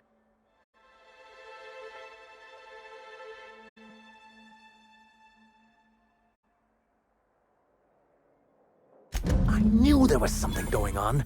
This is exactly the proof we need. The board will have to welcome us back now. I'll transmit this data along with the completed Bolt 52 right away. After that, we'll sit back and quietly wait for the board to respond. That means no more broadcasts from us. You weren't supposed to look. I asked you to delete it.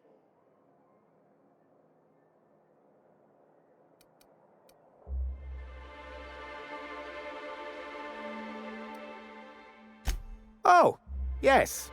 No doubt someone else was having a laugh at my expense before you. This has been my albatross, the great shame of my career. I give MSI everything. My work, my youth, my left kidney, and for years, I was a joke to them.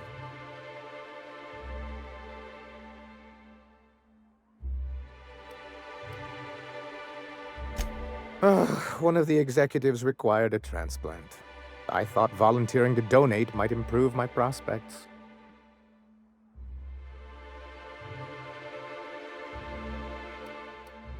Apparently not.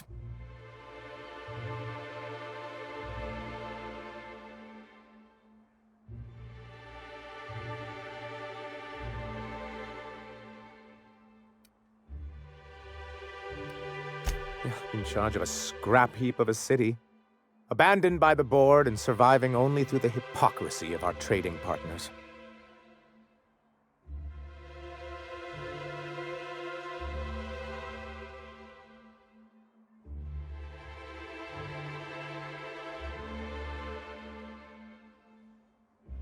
I hadn't thought of it that way.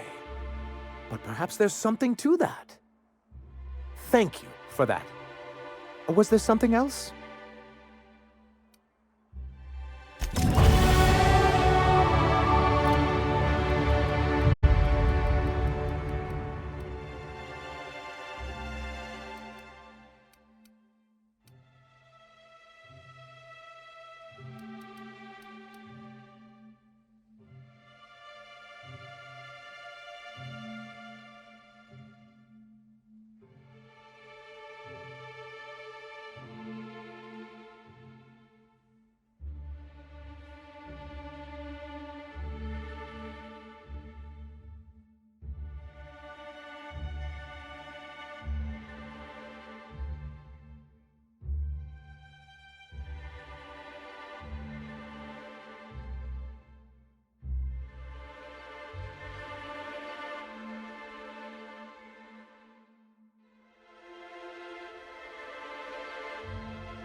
ever worry all that ammo in your berth might combust? What? Wait, that's... It can do that? All it takes is a little bit of black powder next to a lot of bits of fertilizer and one real hot day, and I've seen it happen. I don't know what's more unsettling. The concept of my ammunition spontaneously combusting, or the fact that this is the kind of thing you think about on the regular.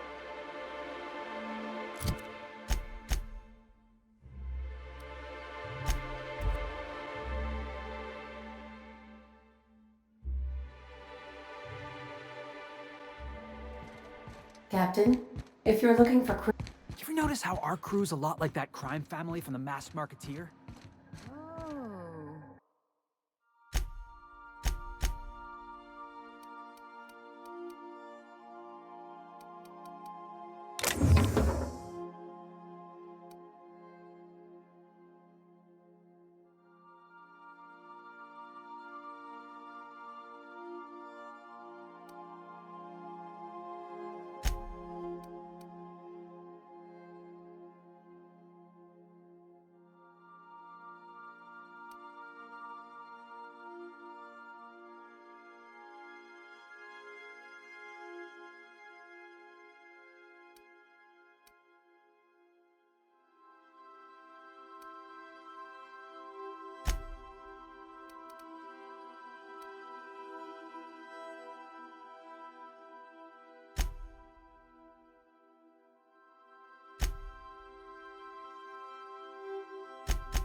Which one's the captain? You know the... Head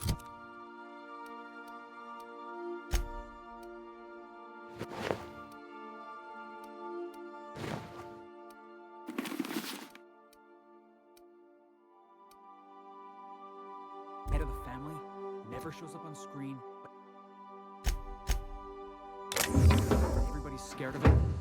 That's the boss. And everyone's got different theories about what they're really up to? I can see that.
Seems like a nice little town. Except for all the dead critters. The folks in Amber Heights always manage to find a bottle or two of the good stuff. Keen scavengers, I tell you. It ain't right. How many good folk we gonna lose to our missions? That's it.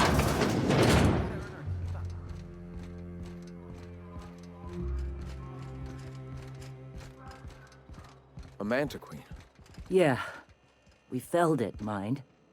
But we lost 2 runners and 5 gun hands. A total failure, then. So much for the ruins.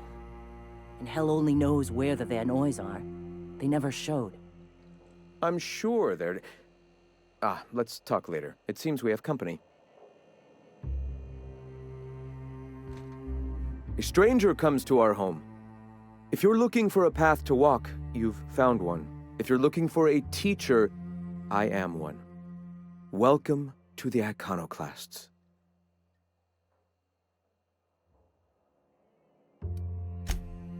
Ah, yes. The first step to accepting the truths of philosophism is to open your heart to its wisdom. I've found the written word to be quite effective in helping people do that. But alas, the eternal truth hasn't been generous with the paper and ink.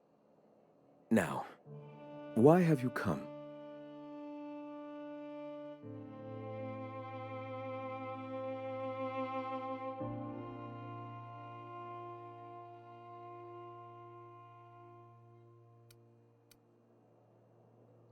The Iconoclasts are free folk. We live under our rules, motivated by our own beliefs, all petals on the same flower of enlightenment. Meanwhile, the board strangles the will of its workers. It is the penultimate exercise of a poisoned society where people are enslaved by a corporate ladder. We seek to replace their way of life with ours. Philosophism is the key to unlocking their shackles.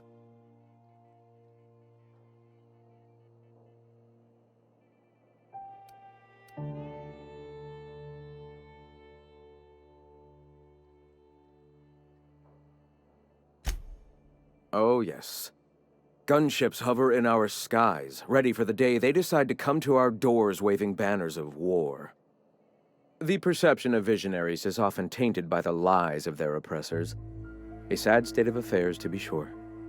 All right.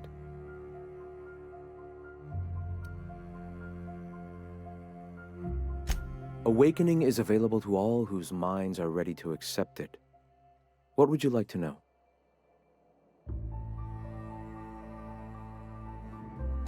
Ah, the eternal.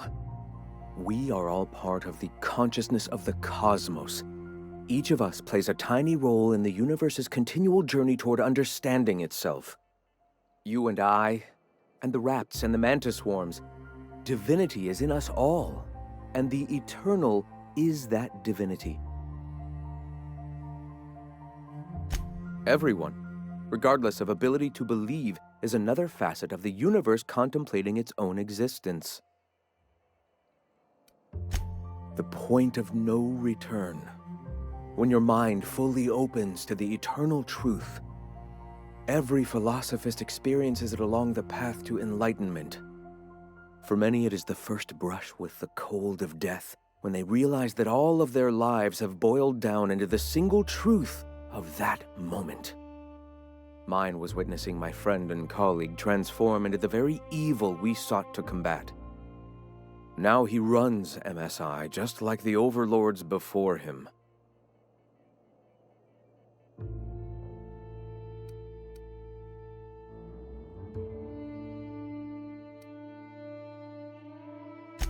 Their leashes may be longer, but their collars are just as tight. Not in the sense of a single entity, fashioning the universe as a whittler fashions a flute. The universe came into being over time, organically, naturally, and without purpose. In that sense, I suppose you could say that, in the interest of finding its purpose, the universe itself created all living things. Questions like these are distractions. It doesn't matter whether an entity sparked the universe or not. Only by pursuing the eternal truth will we find these and other answers.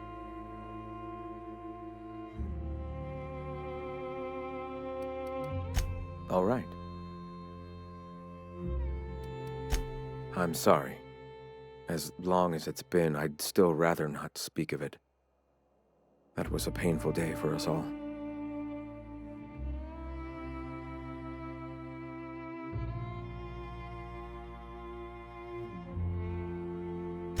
It's fine. Perhaps someday I'll be strong enough to recall that tragedy, but today is not that day. Why have you come?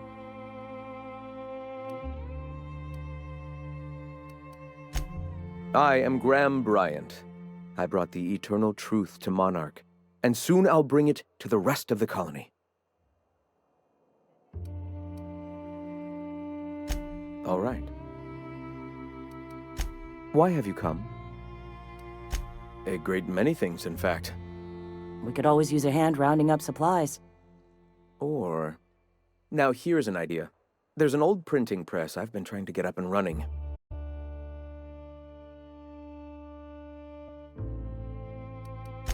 Yes. We will make do, as we always have. Spreading the word of our movement is of paramount importance. Will you aid us in our cause? Wonderful. I requisitioned replacement rollers for it some time ago. Huxley should have delivered them yesterday. Speaking of which, where is Huxley? You bought rollers? You haven't even cleared the wraps out yet. What are you doing wasting bits on...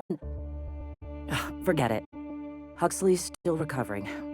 She won't be up for a run for a while yet. It seems we're out a runner.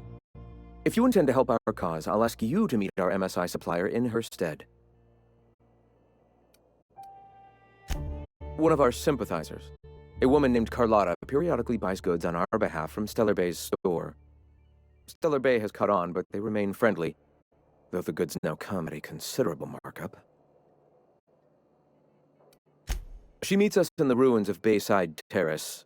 From our compound, follow the road north. So you're her mysterious savior. She sings your praises. That girl and her songs, so eager to learn, so bright-eyed, so tone-deaf. Wonderful. While you're at it, I wonder if Carlotta still has those high-capacity cartridges? Grab a few, will you? There should be some funds left over from the last shipment. We can use them to copy and modify radio serials. Yes, not just magazines, but their precious dramas. Unbelievable. I hope I don't have to tell you this, but if there is extra money, would you mind buying, I don't know, food and medicine? Graham, if you need me, I'll be in triage.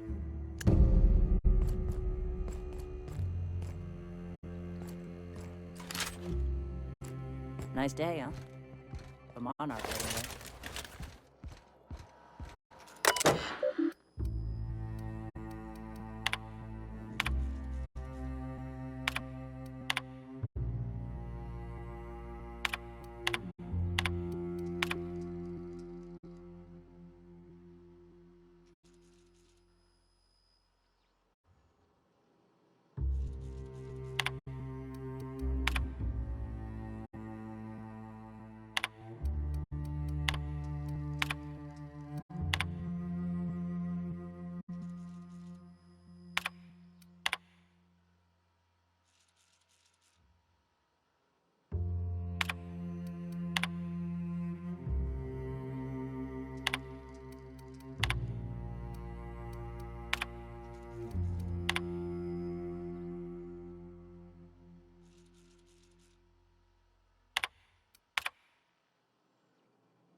What job did the board assign you when you came of age? Bet it was something real.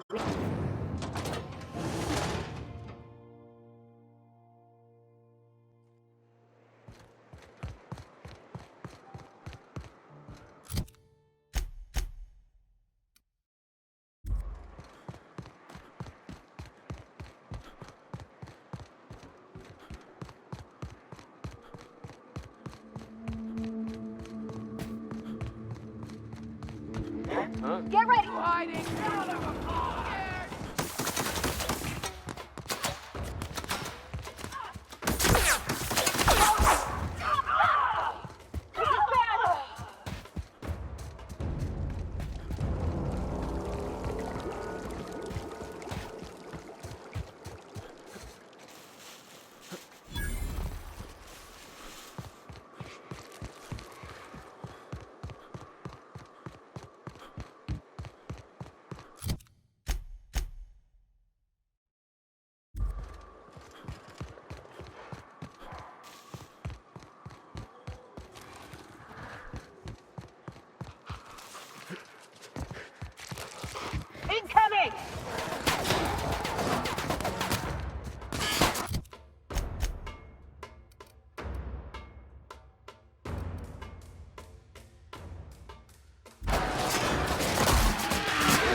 Excuse me, but this area's off limits. We got a leaky generator. It ain't safe.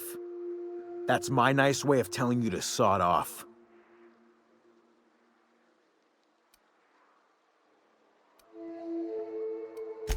And I'm just gonna let you walk on in? Why's that now?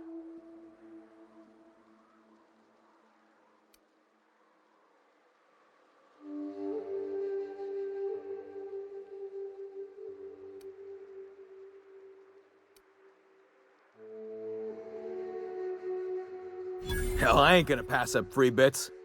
Make it painful.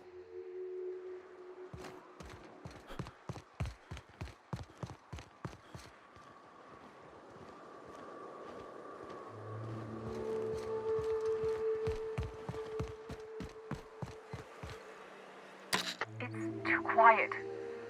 What are you up to out there? Hello?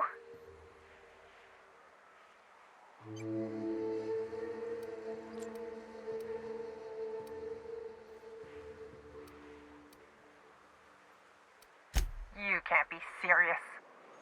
Who are you anyway?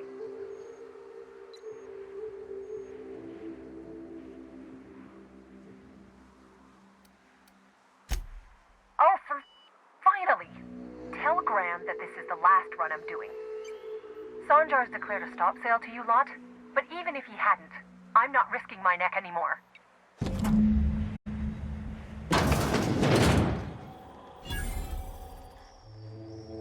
I don't know how you got those goons to leave, but thank you.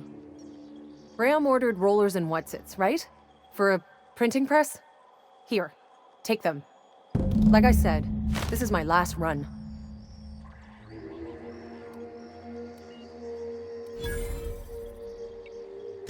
You'd have to ask him. All I know is that if I get caught, I'll get arrested. It's an enviable thing he's doing. Free people and all that. I can't live that way. I need my structure. But I respect the iconoclasts for doing it. Law helped them. I don't know. Maybe Sublight can lend a hand. I should go.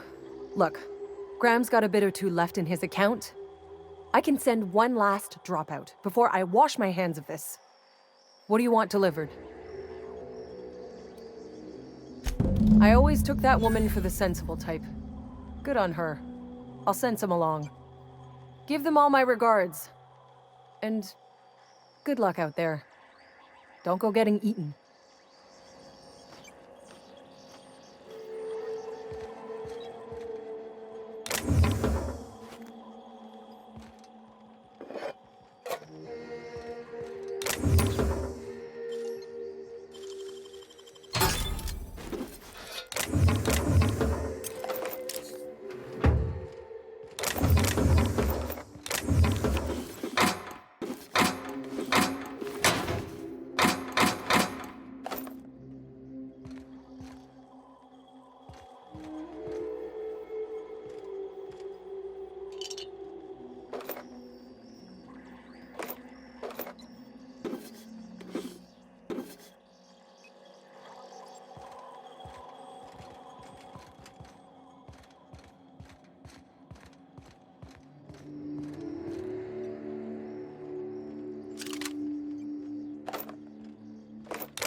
all got different Saltuna here on Monarch.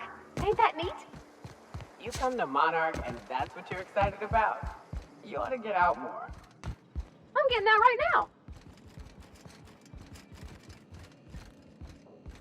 I'm telling you, the Van Noys are fine. Bullshit, Graham. They don't just abandon orders, and they weren't at the ruins. Where in this sulfur-sodden hellhole did you send them? They're on a very important... we'll continue this later. Welcome back, Captain.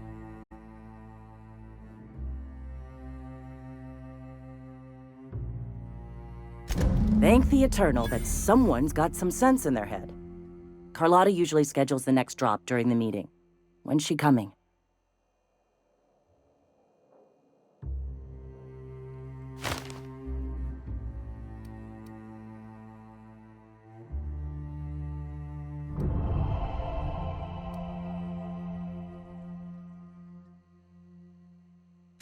The board must have gotten a hold of him at last. This cuts off one of our only 2 supply lines on Monarch. Sanjar, old friend, you're about to cross a dangerous line. About to? That idiot just declared war. We will deal with his subversion later. For now, we must redouble our efforts to spread the truth to the colony.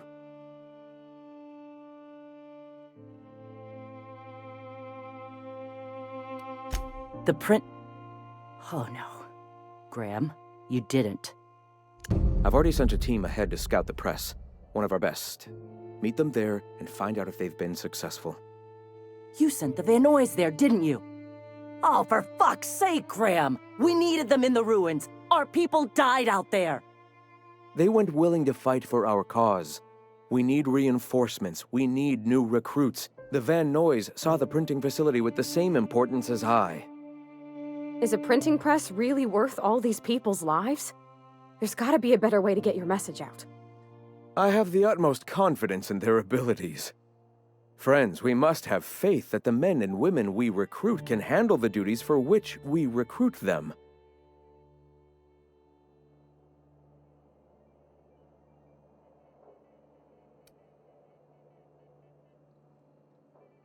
Yes! You're damn right he could have. But he's so obsessed with preaching that he's become blind to our actual problems. Look, if the Van Noys are still alive, get them out of there. With Sanjar pressing the issue like this, I have a feeling we'll need them.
What was that?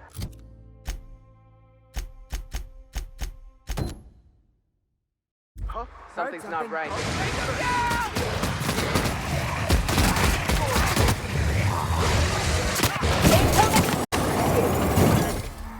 Surprised you two needed backup. Last asshole! Nyoka, you're a sight right now, I'll tell you what. We are up a creek. I bet. You really come this far north for a printing press? Yeah, I know, but that's the mission. Don't suppose y'all are busy right now.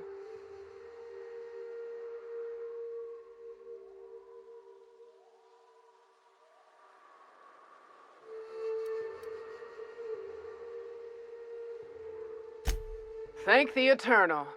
We could use a hand. But We can't leave without patching these guys up. Acker here is bleeding out and Jensen can't see straight. Our medic has got our trauma kit, but we got separated. We ain't seen him in a couple of hours. Yeah, on account of giving him the order. He's searching the old settlement to the north of the press.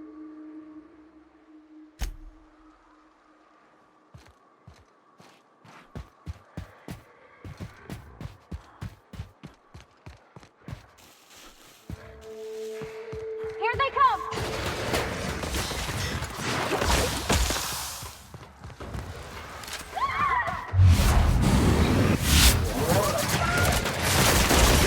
Get off!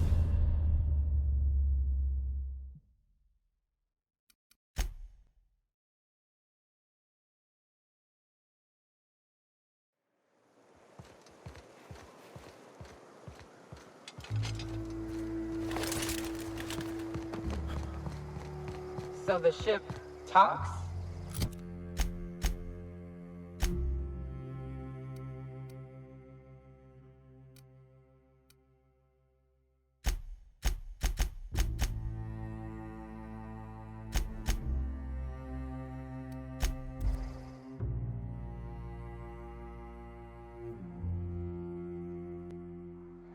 What was that?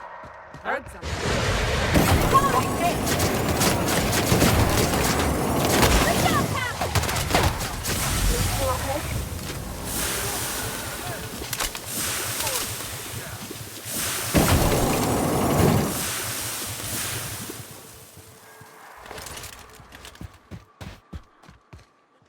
Nyoka! Yeah, don't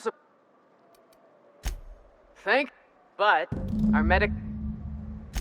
Yeah.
Keep on, Cap!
Huh? Here they come!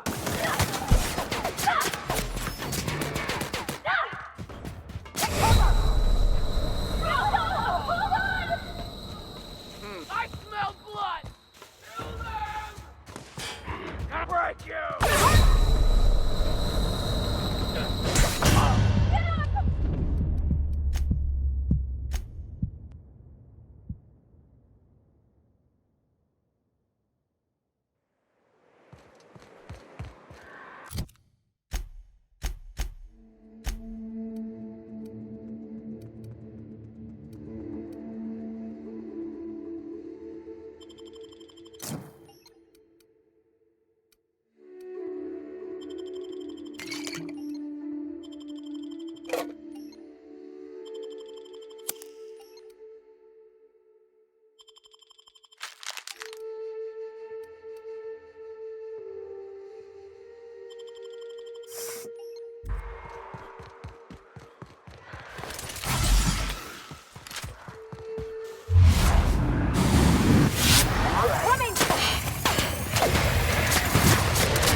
Huh? What was that? What was that?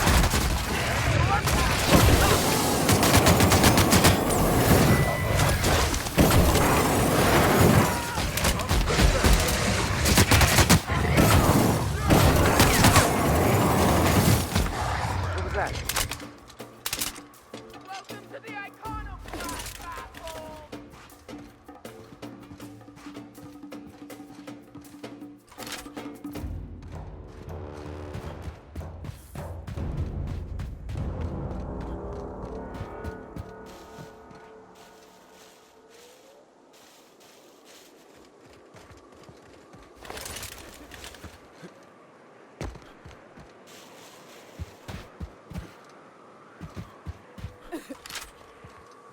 Any luck out there?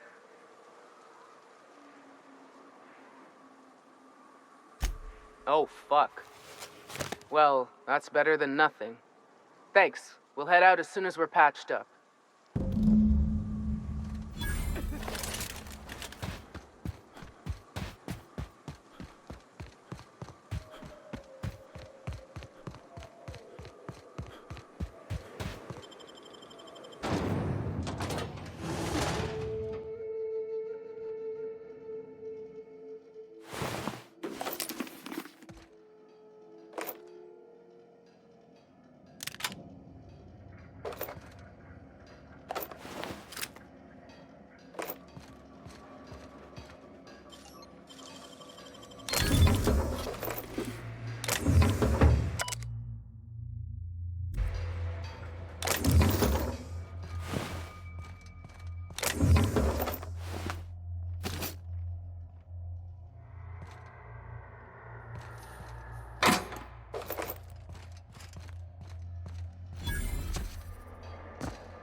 work.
So Ada isn't really alive, but she can still talk like a person. What about Sam? Is he the same thing? Sam's an automechanical thing, not a computer brain thing like Ada. I don't think Sam understands gender, so you can call him it if you want. Right, but she's a machine, he's a machine. How are they different? You know how I said Ada was special? Her wiring's a whole lot more complex than Sam's, so she can simulate a personality better than he can. She got more tools in her box, so to speak. So he's following his own rules, making everything obnoxiously clean because he has to. Maybe I ought to let up on him a bit.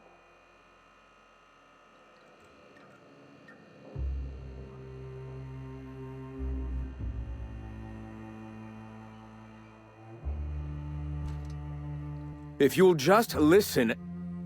No, no more listening. No more preaching. We are losing people left and right. We need to act. Enough, Zora. I'm not putting the torch to innocent people. Do you want to bring the board's cruisers and gunships down on us? Captain, apologies, but our situation grows dire. Our people talk of foolish endeavors. What news do you bring?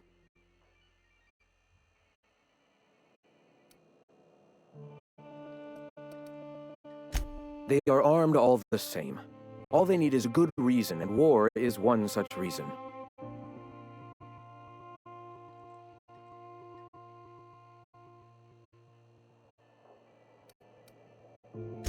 Excellent. Did you find the Vinoys? Thank the Eternal. We're one step closer to bringing the truth to every man, woman, and child in Halcyon. This plan's brilliance is in its subtlety. For the time being, let us cease our activities on the tower, lest we bring premature attention upon us. I have much to do, articles to write, sermons to ponder. We live in such an exciting time. Let's talk later. Hey, I need to see to the wounded, but drop by the clinic when you can. I want a word.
What?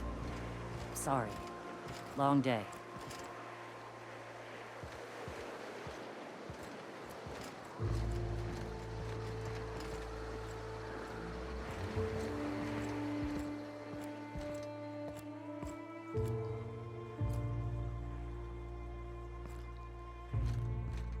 Hey, Captain.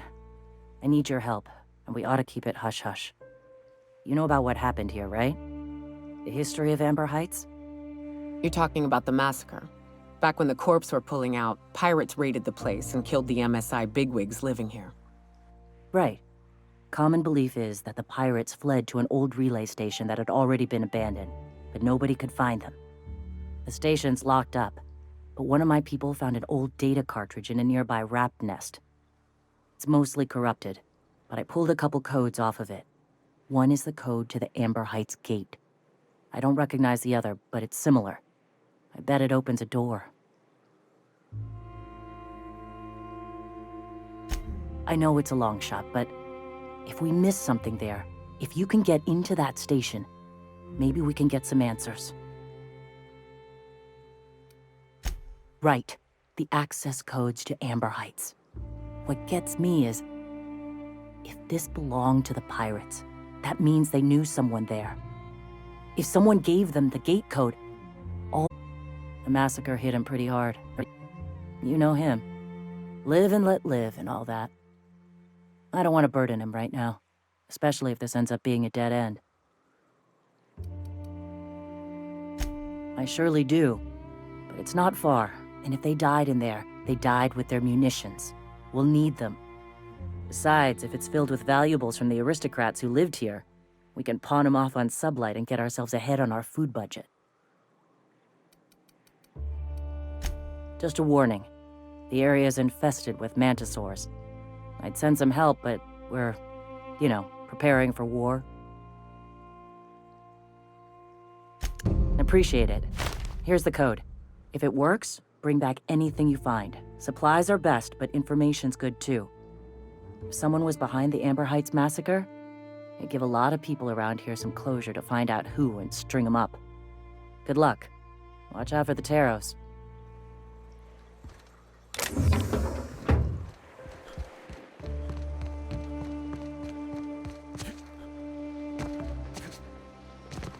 What did Stellar Bay's engineer name your cannon machine?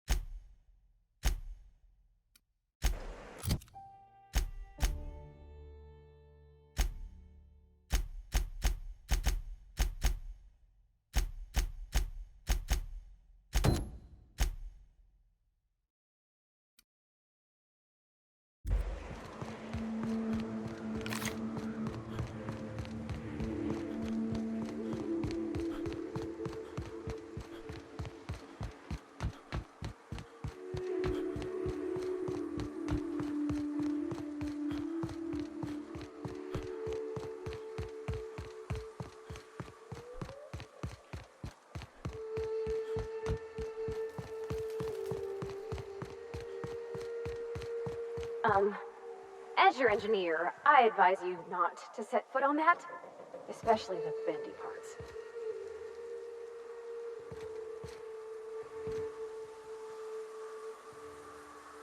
Hey, no!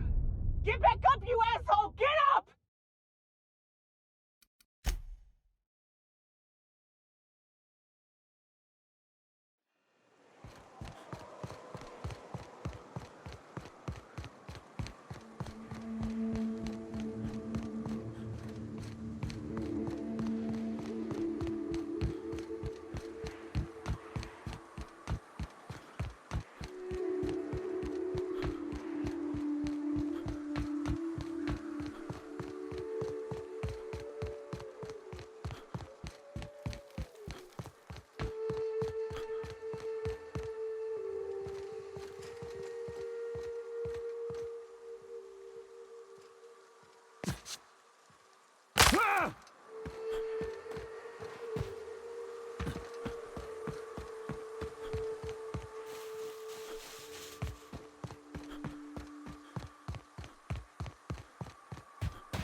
Huh? Here they come!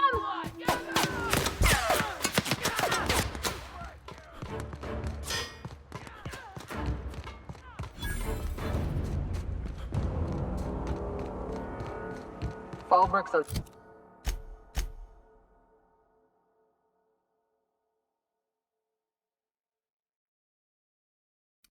the other side of the bridge there if you need a drink. We're only halfway to the mountain, so might consider stopping in.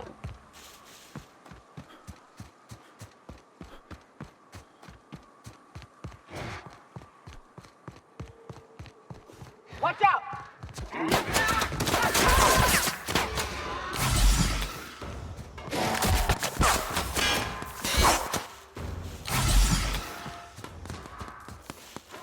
Look northwest.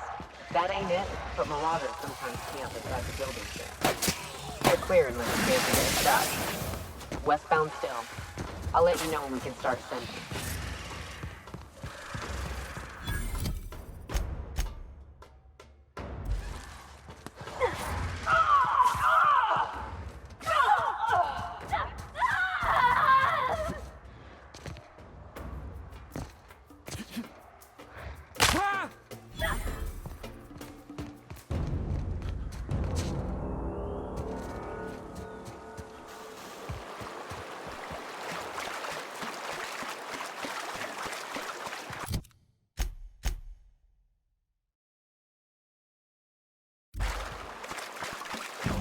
I call this Rotting River, on account of all the dead things I've thrown in. The cave is back east or safest. We can head up this path if you want to shoot your way through a few nightmares on your way up.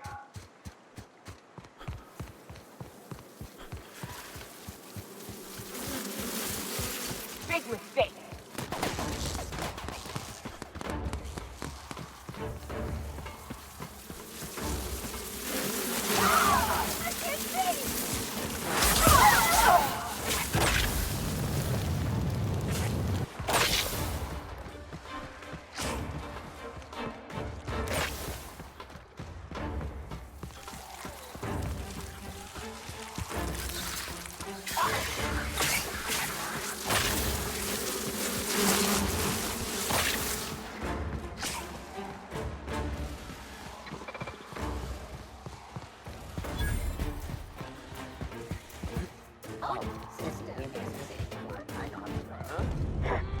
I'm out in blood.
I always wanted to poke through a high-gain wireless. They only got one on Terra 2, you know. up in Byzantium. To be honest, I'm surprised it's still standing. Every time I set foot inside, I half expect the tower to fall over. How'd you get up here? Through the caves? Good answer. I wasn't looking forward to gut-shotting you. See, the thing is, I'm with the corporate compliance crew. C3, if you will. We're mercs, and our current contract mandates that we annihilate any creatures or persons that emerge from the tunnel. Allow me to intervene. It's my job to mediate any conflicts of interest regarding C3 and third parties. All right, first things first. To make a decision in this dispute, I'm gonna need to know what your role in your organization is.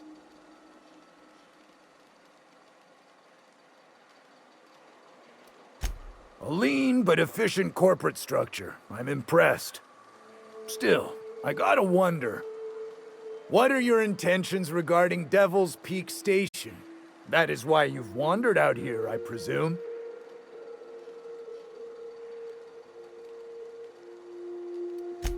Our guidelines allow us some leeway in identifying threats to our client. Your unorthodox profession makes me think we ought to remove you from the premises permanently.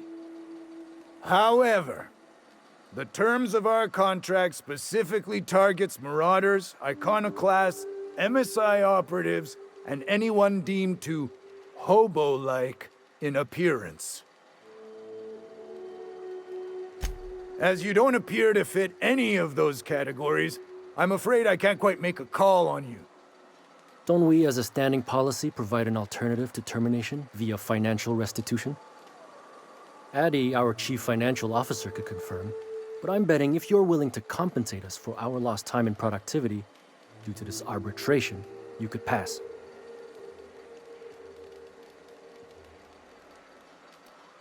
I guess we might could. There's something I like about you. Can't put my finger on it, but I feel like I'd rather have you with us than against us. All right. Lance, unless you have a final point of contention to make, I'd say he's clear to go. Nah, I'll sign the clearance form. Just, I must advise you to steer clear of Devil's Peak Station. It's teeming with marauders. Anything else you need? Trying to say we didn't do our job? I'll have you know, our contract was to stop any marauders coming from the caves. Didn't say nothing about the ones taking the mountain path. We'll simply clear them out later, once we've got the go-ahead from Berthold. That's right. Berthold Fox is our boss man, founder, president, and CEO. Bertie went down into the caves on a hunt for marauders, give or take 6 hours ago. He's a hands-on type. Likes to handle the tougher tasks himself. Although, he should have been back. Going on 6 hours now. I'd ask you to check the caves for him, but then we'd have to kill you when you crawl back out.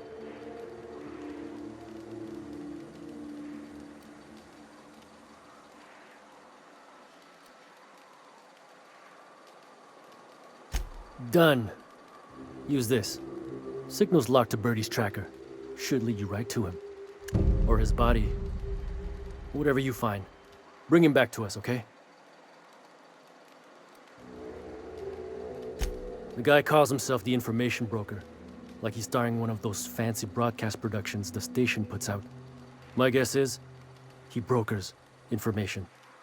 Don, I don't care if the guy's name is the architect himself so long as we get paid well and paid on time. No dispute here.